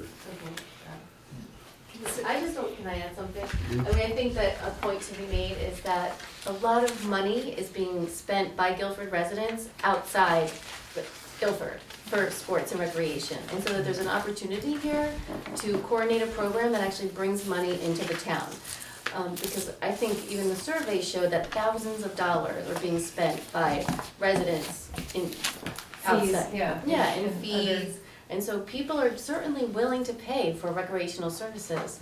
And I would assume that if a program started here and grew here, that it would also bring money into our own town instead of Brattleboro. Many children go to Vernon programs, and even further. So I think that's A lot of that money consideration. would stay here and it would help our program, absolutely. And we would employ someone. I mean, I really, as a resident with people, you know, kids, as an adult who is very, active, I would love to be able to take classes in my own town and not drive. Can I out ask of a town. question about your proposed budget? Mhm. You've budgeted nothing for a director Right. and 4,000 for board. Right. The board is saying, one option would be to have a board of 4 people instead of a director. I see. We share the responsibility. Because the director needs a lot of money because it's a big job, but if 4 people shared the job, it would be a lot less of a responsibility. I see. We tried to reflect the potential salaries that maybe the school board or the select board was receiving. I would certainly like to see a director if there was, public opinion for such a thing. So what you got from the school was an interest in the idea of the kind of combined Yeah. effort? So what I've put down here to try to, and let me explain a little better, Guilford Central School said they're keeping the $1,000 for equipment, they're keeping the $500 for the officials, or they're adding back in $3,000, which is earmarked for director Coordinator, yeah. or coordinator. I'm saying they're probably not gonna hire somebody for that money to take this job on, likely. So instead of using the $3,000 for a director, we use that for programs to supply sports for K through 6 and build the program. And the recreation board, they each get a stipend to acknowledge their commitment that they're. It's a similar stipend that this education board gets. Those are all elected positions. Right. Right, and I'm saying I don't know how boards are set up. Yeah. If, and typically they're elected positions in 2-year or whatever they may be. Can I ask you a question about, you have the 21st Century Learning Grant Right. For FY17-18. I don't know if you know anything. Yeah, I about do, that. and but I mean, in my experience with that, I mean, I applied for one years ago, but it was a great, huge one with multiple partners. Mhm. So this would be just a small grant application for for a recreation Well, program. I'm trying to School. get the school to apply for that for their because after it's a school. very broad-based Yeah, it is. program. Okay. That's how the Beams program is funded, Beams correct? is funded through that, I yeah. wrote that first grant. Vermont, it's a $1.1 billion grant. Yeah. Every year, and $36 million is spent in Vermont every year for after-school programs, rec programs. It includes meals and late busing and all sorts of, and we didn't fit the criteria before, but now that our poverty rate has increased Sure. at the school, Yeah, now it that makes a we fit difference. into the, so we're, advocating that the school, we've missed the deadlines for this year, but for next year, maybe trying to apply for that grant. Does the middle school still apply for that? I'm not sure where they're To at fund with it. I these? think the way the program works is you start off within a set amount and then it decreases from year to year and you're supposed to try to take up the slack in your own budget to build the program. So they Could give there you. be a consortium app between towns? Well, I think they still apply, I mean, I know BAMS has applied for it, and Yeah. it's a decrease, but their board has committed to supporting those programs as well, so they put money in their budget. So it's sort of acting as seed money to get them, as you were saying, Eric, they Yeah. wean themselves from the federal. And that's where we're kind of at. Like, it'd be great to have some sort of way to jumpstart the program. What happens when the school districts consolidate? That was my next Yeah. question. Yeah. That's the answer to that, yeah. We, Sorry, what? No, but it, I mean, that's part of it. I mean, that's like, we're taking some of the control back for rec programming. Like, if the Give it town, to the town. if the town is supplying the organizational effort, then we can, you know, take some of the control from the school board and control other towns' control over our sports budget. So you know this, I know you know this history, but years ago there was a recreation club in town, and I think it was supported entirely by dues. I was just, And yeah, the dues were tiny, but it did provide sports teams for the kids. And I think it just sort of petered out when the people who had been organizing it lost their energy. Guilford Recreation Club started in the 50s. Right. The ball team started in Hermash Respect Field over here, but the land was donated in the 50s. And it evolved into a family get-together every week, and there was ball games, stuff for kids, there was a snack bar and the whole thing. And I would love to see it evolve back down there again, because that's a nice park. There's I don't have, Yeah, you it's know, not there's used much. there's a cabin up back and a picnic area I'm up not even back. sure I know what this. It's right by the fairgrounds, there was a Yeah, ball right field. Boy Scouts. Oh, yeah. Yeah. It's got a Boy Scout camp. It's not the fairgrounds, it's separate from the fairgrounds. It's separate, but it's it's right. Whittemore Park where the ball field is, Yeah, right? yeah. That's owned by the rec. Yes, Okay, sorry, can we, I just like, want to say, I think it's idealistic to expect volunteers to run a program like that. And so, I mean, I am a volunteer, and and you're all volunteers. Everyone in here is I just think it's Yeah. idealistic to expect that of a volunteer. And I would, you know, again, would love to see the town. We're not gonna not use volunteers. We're still gonna need everyone. Thank you, Yeah. thank you. Yeah, Right. Steve? I mean, A big part of any recreation program is equipment, and this program hasn't been in place for a year and a half. So do you know what the status is of the equipment? And I used to hear 100 years ago when Aaron was in school was that the rubber floor on the gym, you know, and all. So I'm just wondering, is there enough money? And you know, it's one thing to have the people, but it's another thing if you don't have the balls and the bats and the the skis and so forth. So have you looked at that? yeah, I mean, as far as the school goes, they are pretty equipped in most areas. It's sitting in the closet waiting for someone to use it. But as far as the town goes, we could build a program, absolutely. I mean, we could have cleat donations that we hand out. Snowshoe donations. Anything, I mean, we could have creative programming. And fundraising efforts, like The school raise. could donate all those snowshoes to the program, because they're not useful to the school. Absolutely, and we used to have roller skates, I don't know if those are still around, and, I mean, there's a whole, you know, we have a lot of equipment kind of spread around town, and ball fields and stuff that we're not using as much that we should. Having a board, or a body of people, you know, you could build the program, you can plan for the transportation, you can make fundraising, development and implementation, to keep it going, in an organized way. This would include activities for seniors as well, and maybe an activity at the library where the elders would come and read to the young school children, and you know, some community building activities. There was a huge response to the yoga as an idea. We could offer yoga classes here, potentially at the Grange or another location. Zumba, Pilates, those things were mentioned. So I had a chance to read through the responses to the questionnaire, and I thought the level of enthusiasm was pretty extensive, pretty impressive in terms of the 77 responders, Right. you know, or now 81.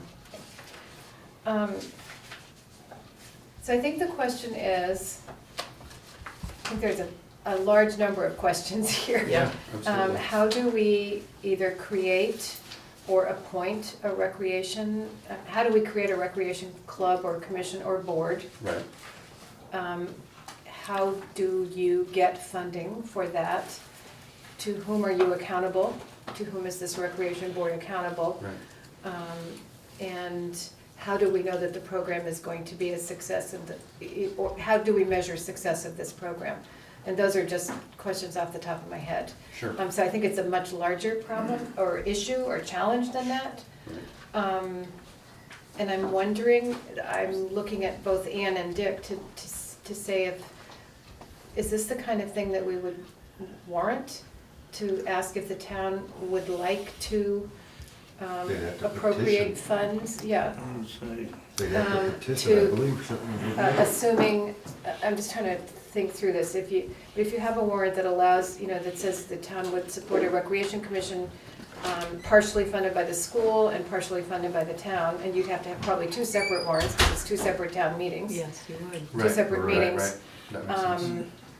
It might give you a year, if it was passed, a year to try it out and then report back and see if it can become a more formal institution in town. I mean, I had some. There's so much experience. There's a lot of experience there. You have interesting proposal here. I mean, personally, I disagree with the direction you're going in that I would rather see a coordinator and a volunteer board.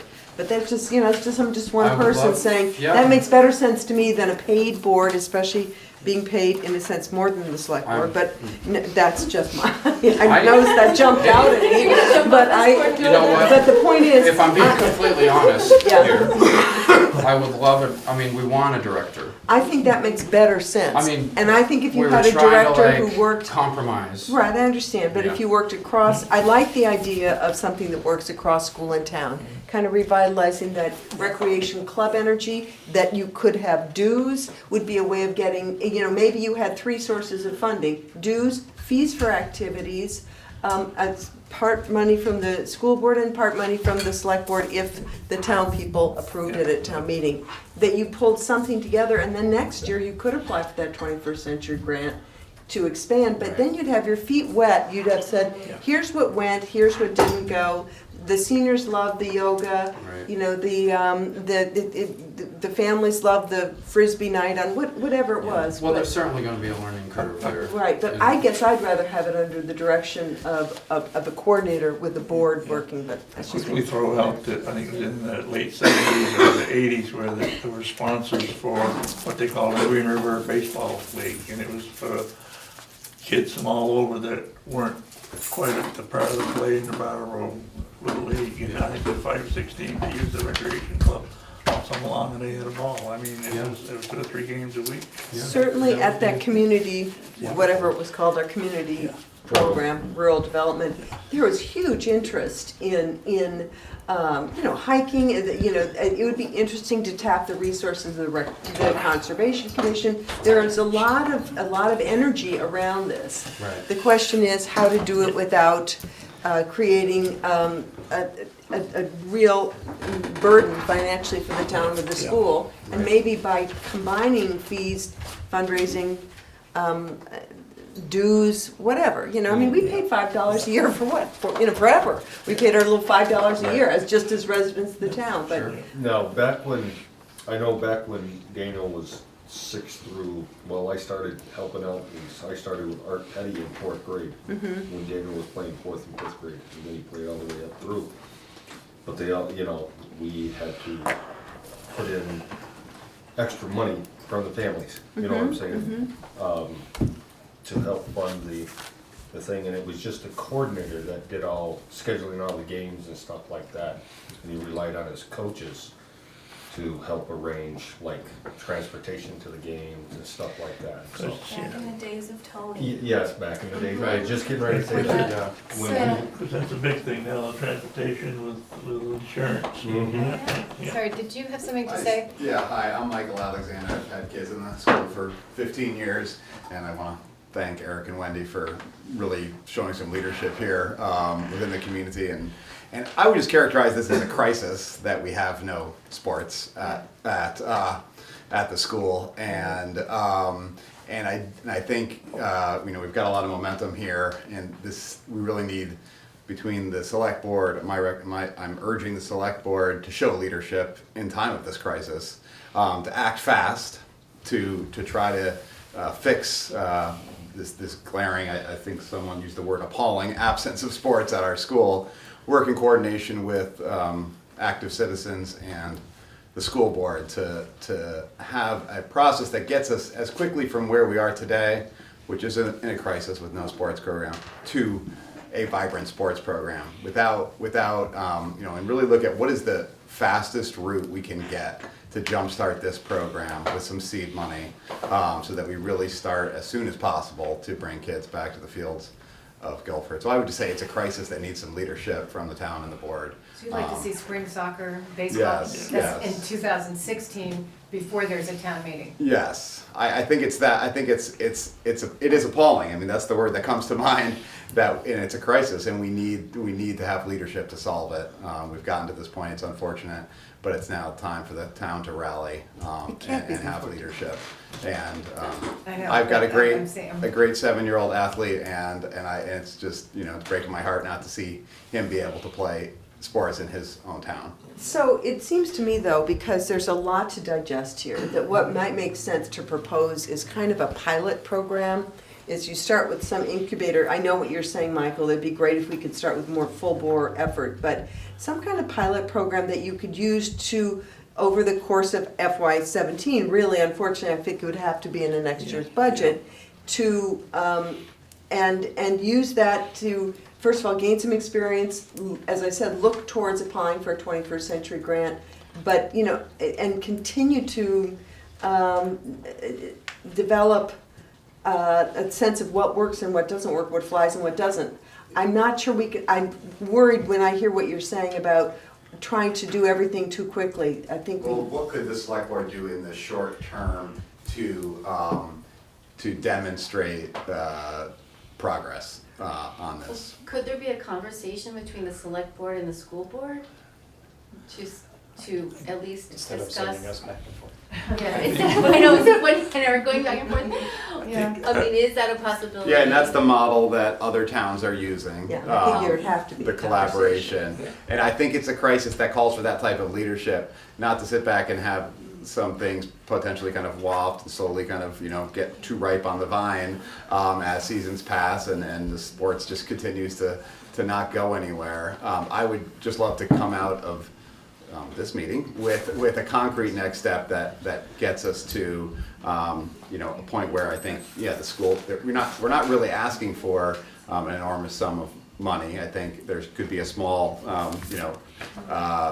jump starter that at least people could rally around as a focal point for organizing. And I just think we need action. I don't think we should. This isn't something that we should punt 6 months down the road, but that some action should be taken. Is there a board or a task force that's been developed already of interested people? I think we're kind of looking at This is us. Is this, Yeah. is there, maybe if there's, There's more. There are there more, but- are parents who are working really hard to try to build a basketball program, and we do a running program, and I'm thinking in the meantime, maybe there's something you could do, like running in the spring or coordinating Well, we with the have- Conservation Commission with the, maybe you already have, but, We- working on the trails and doing, things like that, there's free and The school is attempting to start the available. basketball up right now. I see. They've got a couple of staff members that have stepped forward to volunteer to do the coaching. But we're still looking for somebody to make calls to schedule games. That's a volunteer, because there is no money in this year's budget for any of the sports stuff. So just so I'm clear, because I'm getting confused, are you talking about us, I was assuming you were talking about us making a proposal for us to build something into our FY17 budget, but are you saying, no, we need something now? We need both, really. Yeah, For this year, I don't know what the select board can do. yeah. I don't know what your options are. Right. I So mean, I I'd be think- glad to hear them if you've got them, but Right. what we're looking for is a real program that we can put into the budget we're working on right now. Got it, okay. So, correct me if I'm wrong here, but it seems to me that the town voted a budget last year that unfortunately does not include a recreation commission or board or anything like that. And if we were to say we'd try to find $3,000 or $4,000, we would have to have a special meeting to get the funding Okay. for that. Thank you, Katie. Yeah. So we can't Right. do that, and we have a very short period of time between now and March when we would be able to vote, the town would be able to vote on a recreation, funding for a recreation program. In the meantime, you have spring of 2016 and summer of 2016, Right. before we even get to the fiscal year 2017 budget, that you're not gonna get money from the school board either, because they are the same thing. Right. So, you basically, I think you have as a matter of a priority, you have to get your petition to get this on the warrant for the town meeting, Okay. so that we So can that's vote the, on it. that's the legal process. That is, I I think, think it the is, legal right. process. Okay. And we can help word the petition, I think, so that you get it, it's accurate. I don't know the legal stuff here. I'm not even gonna say anything more about that, but, The board can't create a commission without a town vote. I have no idea. I I mean, would, we'd have to look into it to see if Yeah, the board I- can I- create. Well, I would And doubt that's it. what I'm sort of saying, in the meantime, can we just have a task force that we don't need to, you know, in the meantime, I'm going the to the task force planning don't need commission are on okay. Wednesday to talk to them and just see if they have Do you any. think they have a meeting on Wednesday? Do they not? No, I think they're not meeting until January 19th, Oh. 21st, I thought. or Is 21st. it not It's on the this week? website, Yeah. it's right on the. It's, Will the board actually have an amount in there? Yes. Say like, okay, Yes. you wanna hire someone. So I think what you're saying is a task force would be really important to bring all those people to town meeting as the task force, like, here we are, we're the task force. Right? the other And, thing, go ahead. sorry, I was gonna say, you can form it now without us having to create something. A right. task force doesn't need to Self-organized. be. Yeah. Is Groves a nonprofit? No, I mean, not officially. They're not a 1C3, you're not? 1C3 or something like that. Guild, your organization, Yeah. isn't it Groves? Yeah. I see the Yeah. acronym a lot, and I didn't know if it was an organized nonprofit. It's not. So I guess the other advantage of going the petition route, because I think we cannot do anything to deal with the immediate appalling crisis that's going on right now. We just don't have the mechanism. But the advantage of a petition process, I would take out a petition for both the town and the school. But you can get the same people to sign it. You are going to share information just through that process. And you could even put still on your online survey, sign a petition at the Guilford Country Store or at the, on the wall at the Grange or at the Covered Bridge or whatever. By doing that process, you get support, you get impetus going. And I think it'd be a really worthwhile thing to raise at town meeting and have a townwide discussion about it. Putting it in place for next year. I mean, and I think it'd be great, to talk for the, at least a representative or for the select board and the school board in some way to talk together in terms of both of them being approached for a collaborative effort. I think that's a great idea. Okay. But I think that's the best we can do, unfortunately, right now. Katie? Can I say one last thing? Have you approached the Guilford Recreation Club? I Steve, who's love to. Cindy Simons, the bus driver for the school. I mean, is I've part of talked to Guilford Cindy Recreation about Club. it, and all she said is, I mow the lawns. That's it. But they are a nonprofit, I know, No, because I- I'm looking them up right I now. talked to, it was a man, I talked to, Brunswick, Lee Brunswick. yes, I talked to him. And I Yes. mean, he is like, well, we don't have any like, he didn't know of any status that they had. And Well, he's it's Yeah. active, it could get reactivated, and there's your nonprofit, you could partner with them. and That's a fundraise. great idea, Okay, he really. didn't I really mean, know. that's just, I've been, Just an for idea. 3 years, been asking about the rec club. Yeah. I've got nowhere. I have no phone number, no contact, no information. So, I mean, that would be a great help if we could get some movement in that. And do you know Rohan Providence? Mm-mm. He's the treasurer, he's another person you can talk Okay. to. Yeah, that'd So talk to Katie who can give you that info. be great, yeah.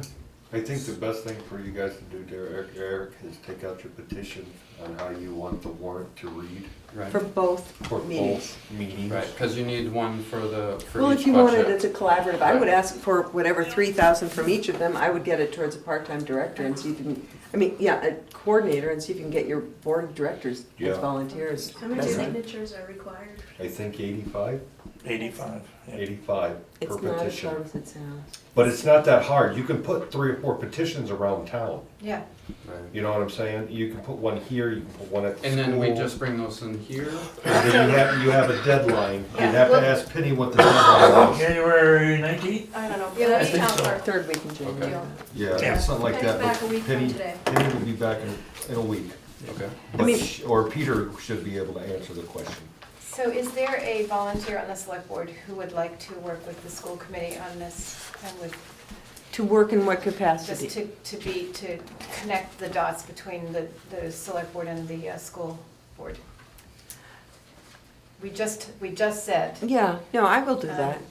I'm not sure what I'm signing up for, which so I don't either, but I think it's to sort of at least help get this thing moving and to show the school board that this is a concern of the select board as So well. maybe the thing to do would be for me to go to a school board meeting and Yeah, talk with them with- about how we could with this support group this. of people. That would be great, yeah. I'm happy to partner with her on that. And Katie will partner, and I just want to say that I am really impressed with all the work you've put into this and all of your volunteer time before that, and I'm just great amount of appreciation. Steve? Just quickly, I think the survey numbers are great, but I think it would also help if you could pull together a number of students that are two things, not being served now and would be served by this, okay? So you got 78 people or something like that, they answered the survey and said, yes, we're interested in it, but I think you need to put together that core group of students that it's appalling that they're not being served. Right. Is it 6, is it 60, is it 600, is there something like that? But I think if you look on page 2, Yeah. 51 people are spending over 13,000 outside of this town. Right, and those are the people who can afford to do it. There's a whole Yeah, bunch of there's kids. the people Right. that can't We're afford it. talking about a sports program We're here on that's for transportation. all, not just Right. for the haves, okay? So I Absolutely. think that's a Thank big, you. I think That's you a need great to point. approach it from, not an emotional side, but a real grassroots side. The second thing is, we just heard a whole thing about Sportsmen with a noisy berm, so why don't you go out and see those guys too? It'd be a nice time for them to, I know it's a different sportsman's club, but it might be a good time for the sportsman's group with 230 people, probably who are fairly I close. was thinking citizens. that when I was sitting You there. know, so I actually, just, and the conservation club wants to do, conservation committee wants to do trails, so just spread that. Pittsburgh that's- do that's trail our- maintenance, I mean, there are all these That's our groups point working for trying to go to Yeah. the It doesn't planning all have to commission. be organized Yeah. baseball, basketball. Trying to bring football. all these things together. Yeah, well, and I mean, with using Michael's term crisis, I mean, we have that part, we have the fairgrounds, that Right. is so underused, I know. and that's a crisis in a Yeah. sense as So well. I think there's a lot of good brainstorming that's going on here and that can be continued. I also know that we have still a lot more to do this evening. Yeah, great. Thank you for your time. Thank you Yeah. so And much. I thank Appreciate you it. all so much for bringing this up and for taking this forward. Thank you. Wendy, thank you.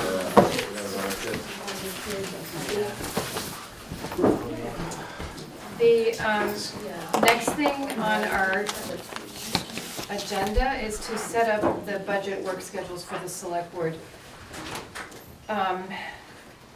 Would like to find, I think we need to have about one a week from now until we're done. Am I correct, Katie? Do you have a proposal? Guess I better put a plural after that meeting. Yes, budget work meetings. The first one, I was actually going to propose take place at the next select board meeting in January. No, sorry, December 28th. Yeah. And what I wanted to do to ground us all was to look at the current budget and year-to-date performance, so that we know what we're working with and what we are going to do, what we're looking at for the rest of the year, and also just to give us a background for where we're going to be going with the fiscal year 2017 budget. My question is times of day.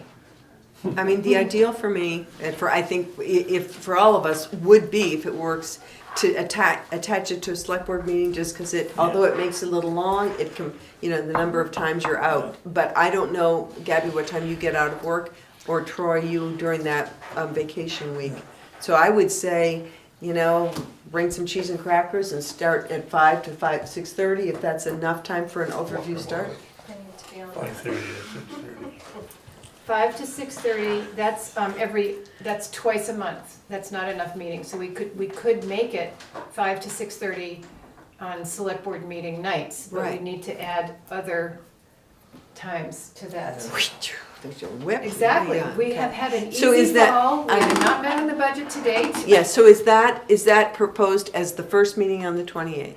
The first meeting would just be a grounding meeting on the 28th. And that's early enough to do on the 20th? Yep, Okay. So then, And that's at 5 p.m. yes.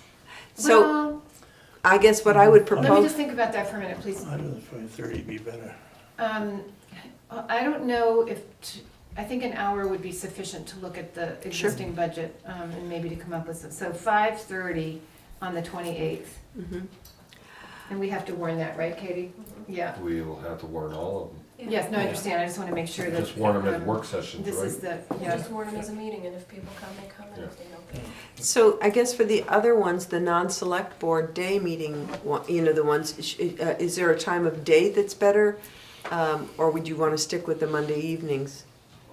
I would not like the Monday evening, like 7 a.m. in the morning. That works for me, I don't know about Troy. Yeah. I could be here for about 35 minutes. No, not really, but anyways, I just have to take time off of work. For a My day starts at 6. And that white stuff's gonna start falling, and my days could start earlier than that. So, I mean, it's whatever. I mean, if I can make it, I can make it. If I can't, I can't. Do you wanna meet on Saturdays? No. No. Oh, I would. Well, just ask. 1, 2, 3. Yeah, no, okay. Actually, I just- could meet on Saturday. Yeah, okay, just throw it out there. Sundays, but not Saturdays. So looking at that first week in January, we could do a Monday evening, or we could do, I can't do the 6th, I've got to go for, but other than that, I can do any day. If we did a 7 a.m., So Gabby has trouble on Mondays, if I'm Yeah. Yeah. correct, right? For not Mondays. How about a Tuesday? at what time? In the morning, 7 o'clock? That's Well, I bad don't for think Troy. It could be, Thursday, I would prefer Thursday if I could. it could be if we had 5 choice. to 6 or 4:30 to 6. Thursdays would be on- better for me than Tuesdays, if that's Okay, the go. Thursday evenings, like at 5:30. Yeah, I could do Thursday. 5:30. Yeah, I can make it work. Thursdays at 5:30 on not select board meetings. No, No, every because week's gonna be different, I'm Yeah, afraid. every week's gonna be I mean, we'd have, different. I would Take say, it week by week. I think we take it week by week, so the So- 7th, The 4th through the 8th, we would, it'll be the 7th at what time? 5 o'clock?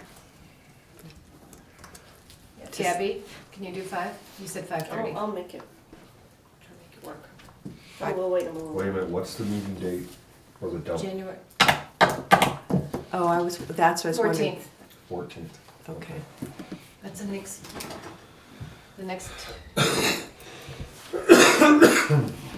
That's July.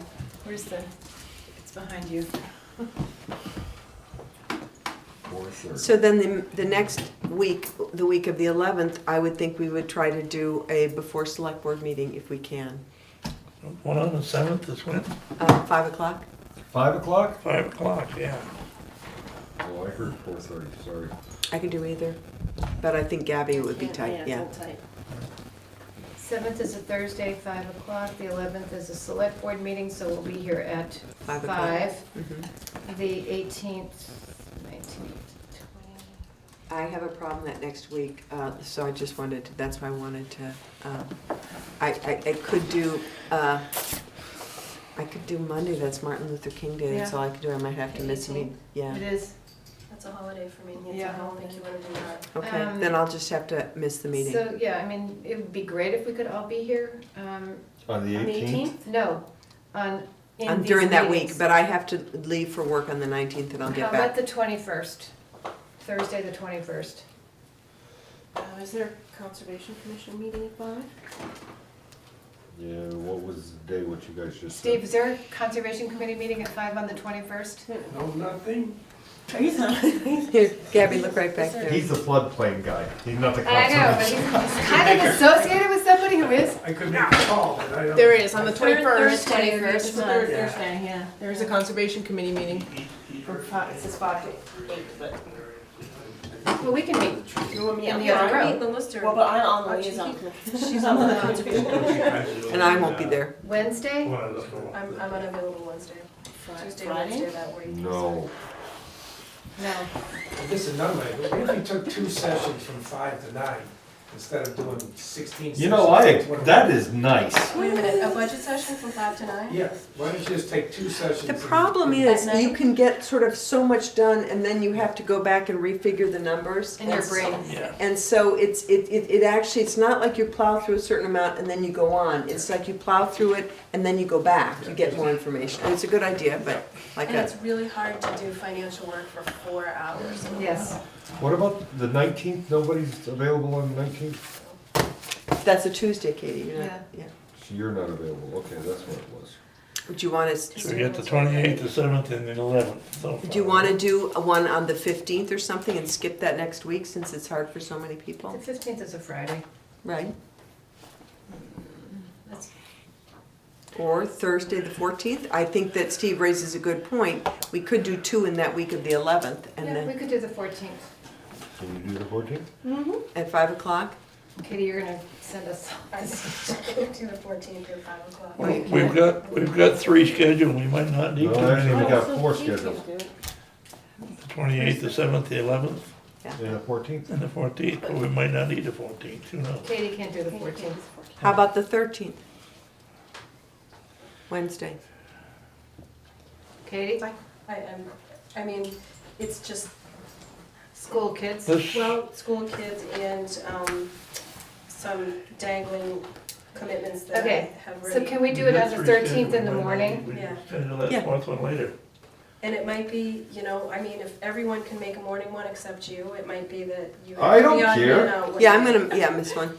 All right, let's look at, I don't care. let's look at the 14th. Is that first thing in the morning, Katie, or the 14th just out altogether? I just can't do the 5 o'clock one. Okay, unfortunately. let's I say can do the- it any other time of day. Let's say 14th at 7 a.m. 14 a.m., okay. And how long do we anticipate? What time was it? 7? 7. For that's for you, Gabby, to get you be there before work. And I would say I could do that for an hour. I can't do a whole lot longer because I Okay. have to. That's good. Okay. Okay, quickly moving on. Thank you, everybody. I know this is. So much fun. We've had, That's my favorite. We didn't do this in Scheduling budget December meeting. and November, so, Yeah. okay. You know, I used to have a teacher like you. Cram it down my throat. Okay. Did I say that out loud? All right. The I was not your teacher. I'm just going. to the Green record. River Covered Bridge is the next item on the agenda. Katie, Ann, and I met with Matt Mann some time ago. I can't remember, is that 2 Fridays ago, I think? The 4th Thursday of December. And, Yeah. let's see. The first thing that I want to do is a bookkeeping thing. We signed an agreement for a local project manager with Matt, and there was a typo on the original agreement. It read August 24th, 2015 to December 31st, 2015, and it should have read 2016. So I For would the like a- December date. Yes. I would like a motion to, would you not annoy everybody who's listening to this? I would like a motion to amend and re-sign the contract to make it run from August 24th, 2015 to December 31st, 2016, unless extended by written agreement of both parties. So moved. Thank you. Second? Thank you. Aye. All in favor? Aye. Thank you. And okay. So Matt will be coordinating. He only charges for the amount of time that he does as per the. Yes. Let's see, there's many copies of the agreement, but it's signed. The second thing to say is, Katie, help me out here. Basically, here's the bid package. Good job. I'd like you to know that I've read through it. What, you insomniac? No. So this is the bid for the contract, not for the engineer. This The is construction. construction. Oh, okay. Yes. So general contractor for the job. And we have verbal approval. We are waiting for approval of application for release of funds. Yeah. Am I From correct? Scott Gurley, right? Yeah. Yeah. Yeah, okay, I saw that. And I'm sorry, I don't have my notes, but I think we can put this out to bid in January, not right now. So. I think we had a tentative date, but I don't remember what It was like mid-January. Yeah, mid-January. Fourth of January, I think it Yeah, was. I I got it think you're written down right. on my date book. Okay, And is that still our goal? I believe so. I think we just wanted to wait and do it the first of the year, Yeah. so yeah, it could be January 4th. Yeah, it might be a little later than that. We also will have to do an RFP for a construction engineer. Because of the size of the contract, it will require that level of oversight. So we will be putting out RFP for that as well. Okay. And that can go out simultaneously, or will go out simultaneously? Yeah, if we could even get it ahead of yeah, they're independent of each other. Okay. So. was there anything else that came out of that meeting? I have one more thing about the selection. I think those are the high points of it. I mean, I haven't gotten a chance to look through the bid. We just reaffirmed the fact that we had talked about beginning construction May 23rd, I think was the date we had talked about, that we'd rather push back to earlier in the season and affect kids later in the school year than affect them at the beginning of the next school year. And the one thing that I think I have a question about is in terms of, I mean, Gabby sort of informally acted as communicant liaison to the Green River community. It seems to me we might want somebody who's communicating with our whole community, because they'll want to know about this as we get further along in it, especially if, you know, there'll be bridge closures, things like that. We don't need to do anything yet, but I think we want to be on top of the communication. I don't think we need to make any decisions tonight, but I just wanted to keep that on our radar.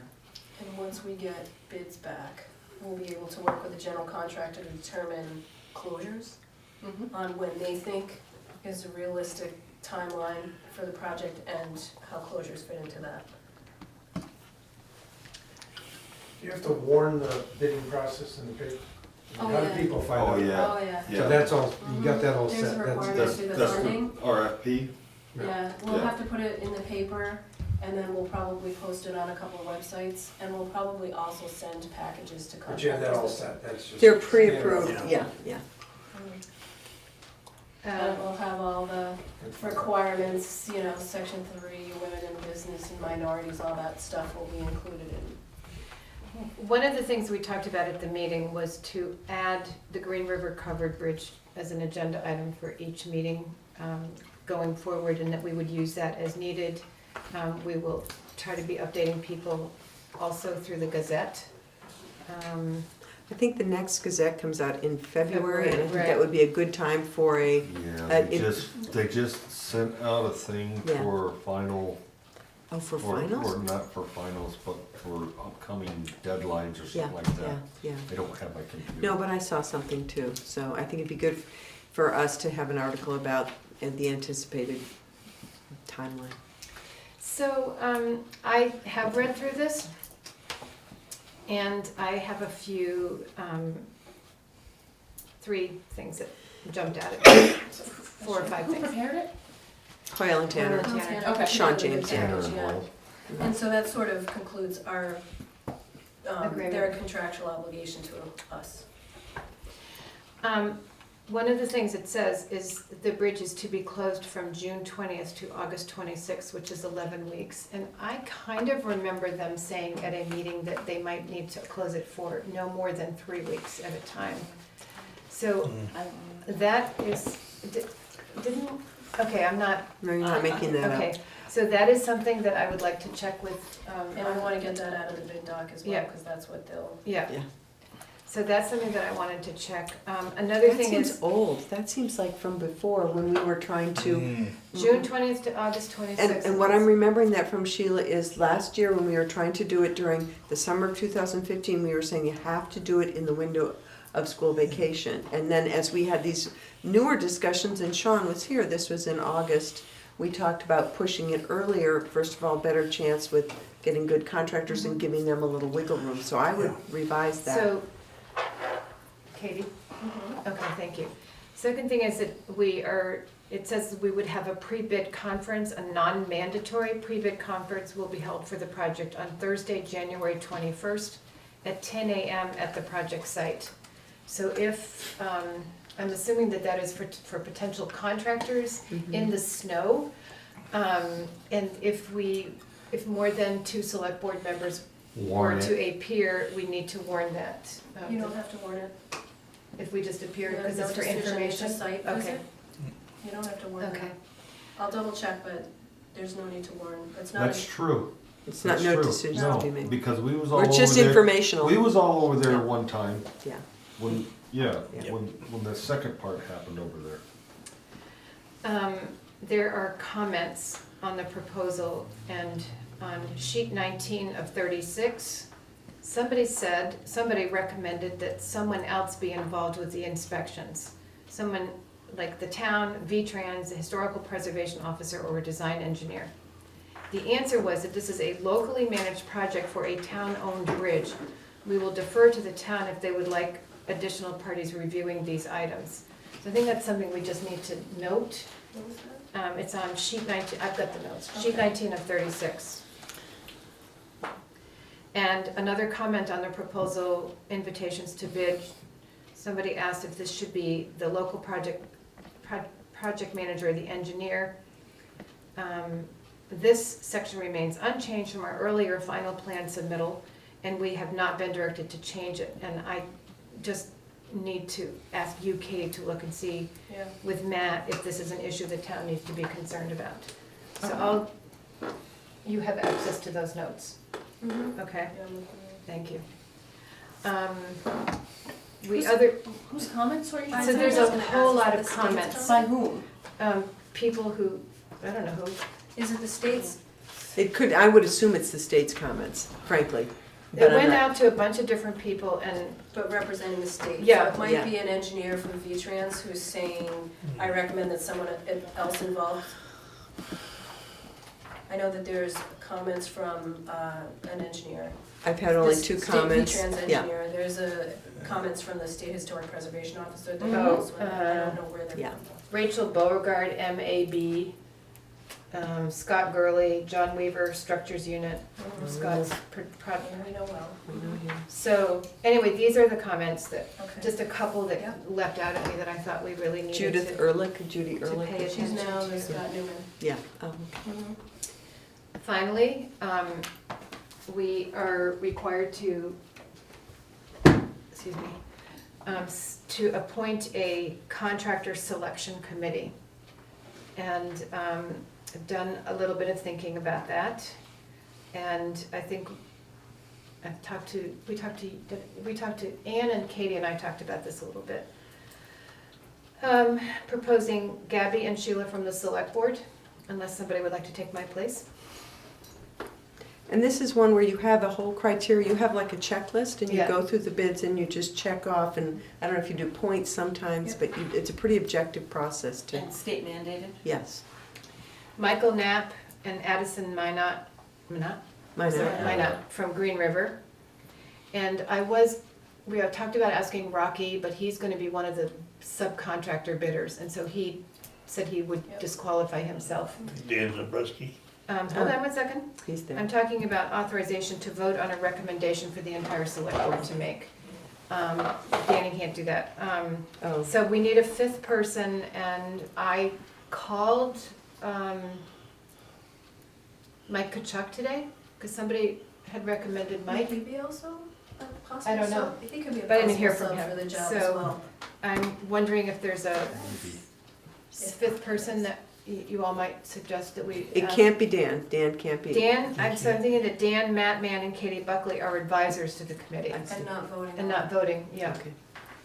And the vote is to recommend a contractor for the entire select board to select, I'm thinking. Yep. Yeah, Bid okay. Bid selection. And you're looking at, what you're looking for is somebody with expertise in the field, that's why you looked at Mike Kachuk and Rocky. Yes, engineering and, you know. Anybody from Stevenson Associate? I mean, there's engineering, I don't know, but. What about, Thinking of a Guilford resident Yeah. who's not. How about Sean Ron Murphy? We were trying to pick somebody who was from maybe he's got some not the Green River area. good knowledge. Another He- person, Ron just a Lenker? random voter. He's been so generous with his time. Yeah. Yeah, that's an idea. Yeah, So I think Ron's an idea, and I don't know if they're, I was thinking when you said somebody from another part of town, but, Dave Emmond. what's his background? No clue. No I don't know. clue. I But guess he's I'd go smart. with, yeah. I haven't even seen him around. Yeah, I haven't either. I think Yeah, Ron's no, not a Pete's bad talked to idea. him. Okay. Yeah. I think Ron's a Just great idea, actually. Drawing people who we don't normally look to. And I could ask Addison or Michael if they have other suggestions Sure. as well. I just thought it would be nice to get not everybody from the Green River Sure, I think that's a good side idea, of good this point. to deal with this. So anything else on the Green River covered bridge? Is option A officially off the table now? No. Option A is, I think I emailed Sean James, just because I had sort of led the charge about that, and he said to me that he would get something to me this week, and that was a little while ago, but I actually said to him, you know, actually our priority is getting, at this point, he hadn't gotten the finalized plans Oh, in amen, the state. Amen, I'm just. Yeah, so, but let me see if I can pull up what he said about that, but it's on his radar to have a proposal, and I think it would be good for us to be able to look at that in terms of our FY17 budget. May not be off the table, but the league's been cut off. Yeah, I agree. Yeah, I think everybody assumes that, but Yeah. the minute you put out a general announcement to Yeah. the community, that's gonna come out. It would be best to get it right out there. Right, off no, the I bat, agree. say, you know, we've done this, Hoyle Tanner's finished with their thing, this is it, option A is done, this is. Well, and what I would envision us having is where we would say, here's what a study of option A would cost. And that would, you know, determine a lot. I can't pull up right now the Even email. option A is not gonna have anything to do with rehabilitating the bridge. So No. I think it's fair to say the focus right now is the rehabilitation of the bridge. Yep. And any other options will be taken at a future point. Yeah, and Period. yeah. And I would just leave it at that so that it's been addressed, but not dealt with. Good, yeah. And I think when I had spoken with him way back in the fall, I sort of implied this is not a top priority right now, and I reiterated that, but he did say, I'll get something to you this week, but he hasn't, and that's fine, so. So do I need a motion to appoint this committee? Well, I think you do, but I think you know, you also might get some people who don't want to serve, and then you'll need some other ideas, so yeah, if you, I let's have do. 4 people, right? You're willing. Yeah, okay, so then that's probably enough? Well, we just. Second. I'm seconding his And motion. then we would add Ron if he agrees, right? Yeah, okay. Okay, Aye. anybody opposed? No. Not everybody, wait for me. No, Okay, the next thing is, I know, Dick, hold on. it's a long This is meeting. a long meeting, and We've we're gonna got way have more several to more go. long meetings, Yeah. so get your coffee early. So you moved, Gabby seconded. Gavis, No. Troy seconded. No. Dick moved. Dick Dick moved, moved, she you seconded. seconded, okay. Sorry about that. Stay up with the pace, lady. Next on the agenda is the VTrans quitclaim deed for US Route 5 Bridge Project easements. They are paying us $1,000 for a temporary easement to enter upon the land of grantor in 4 different locations. And for permanent easement to install and maintain the guardrail. Anybody want to look at this more closely? You've all seen it. It was all sent to you. I had Dan look at it as well. You did. May I have a motion to accept the quitclaim deed? So moved. Second. I need something else to sign. All in favor? Aye. Aye. I'm forgetting my,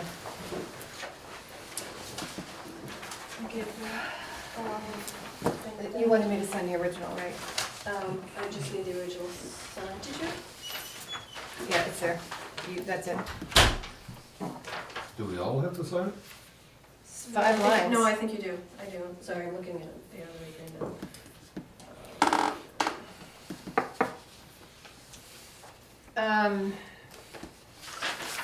Or down the road, how about that? I don't think I have it right. You can wait. No, you can just change that. Okay. I'm going to assume that there are no discussions or updates. I have one little quick thing that Putney is. Sorry, Dick. And that is the drone thing that Putney is looking at. The drone thing? Drones, only the airspace over their property. I know I was not supposed to interject, but You can't. BCTV bought a drone. It just, Hush. all right. Dick, I'm very interested to hear that Putney, I don't like drones either, so. Has a drone. Move on, yes. You don't like Putney or drones? Yeah, you don't. You don't like Putney is there any drones? discussion about drones in Putney? The guy, yeah. Do we need to report this in the minutes? No, I just don't. Okay, thank you. Yeah.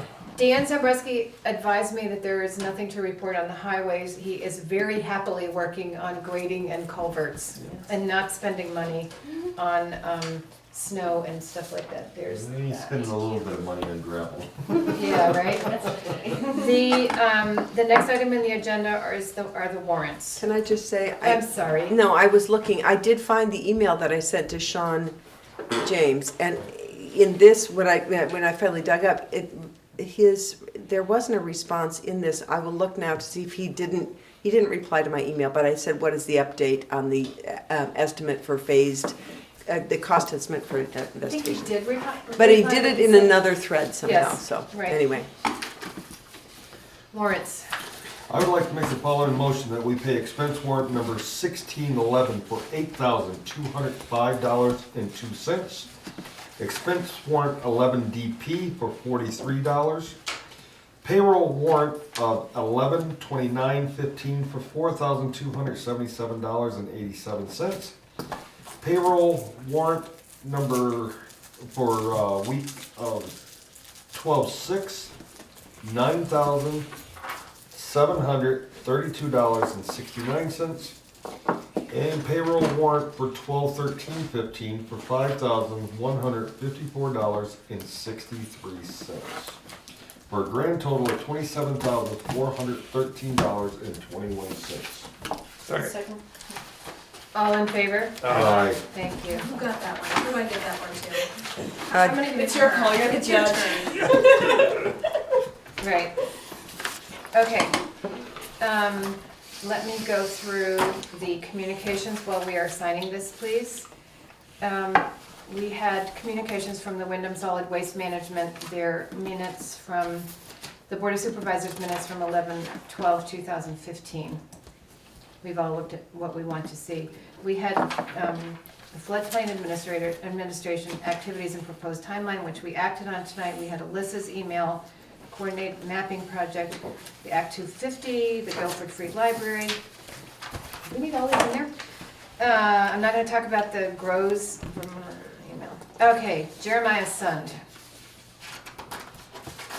Which one is that?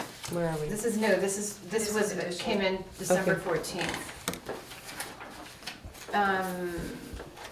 Lister's office is requesting to be on the agenda for 12/28/15.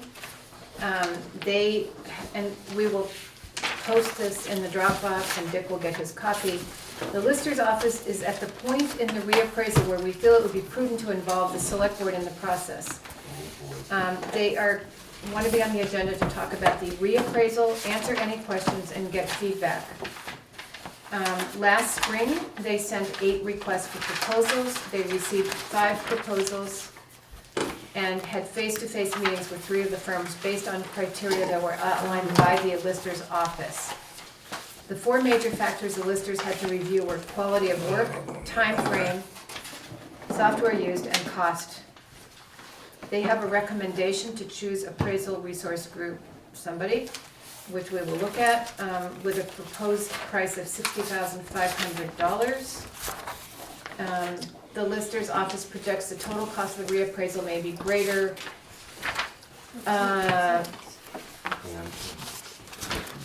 They are looking to nail down other information and they will present it to the board on the 28th. So Katie will send this out to people to review. We asked them to do kind of a candidate evaluation spreadsheet. We got something.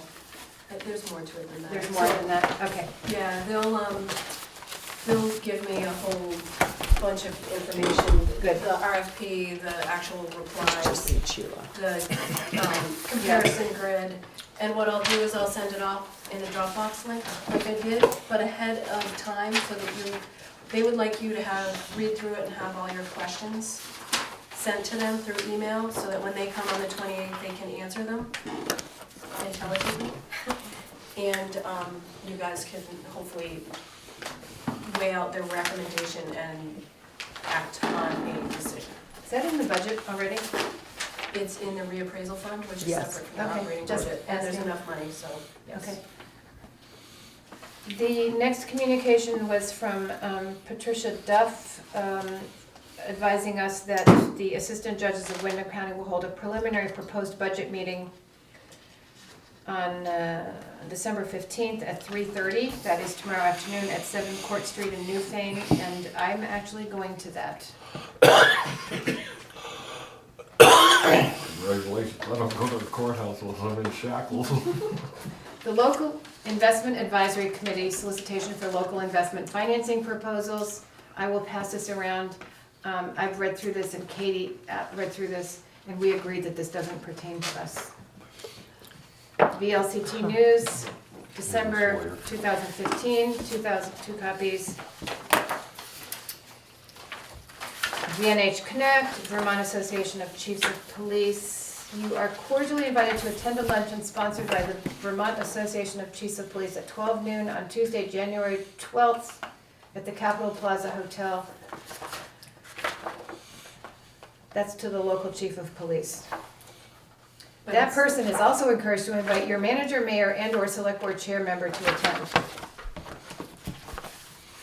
Irrelevant. They don't really say anything about what it's for. Time has passed. Also governing. And I have a question about that. When things come up like that where the date is already passed, is there any point in sharing it?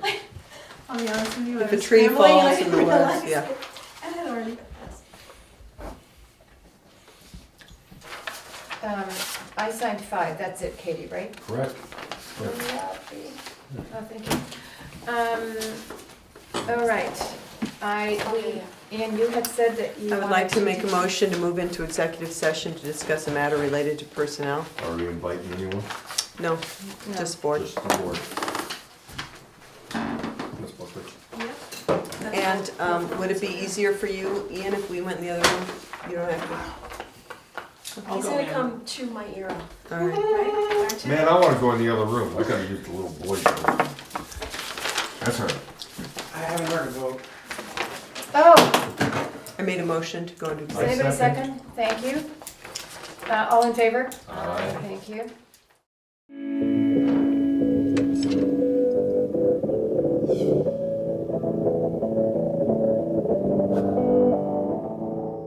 Session at 9 p.m. And I'd like to make a motion that we amend the minutes of October 30th, 2015 to be in compliance with 1 VSA 317 C7 and to correct a typo in the same minutes. is all in favor? Aye. Thank you. I'm not going to adjourn the meeting because we all need to sign this. And, let's see, our next meeting It's the 28th. is the 28th at 5:30 p.m. We will have an hour's budget work session prior to the start of the select board meeting at 6:30 on Monday, the 28th. Good. Is there a Motion to adjourn. motion to adjourn? Is there a second? Second. Meeting? Anybody opposed? No. All in favor? Aye. Still want-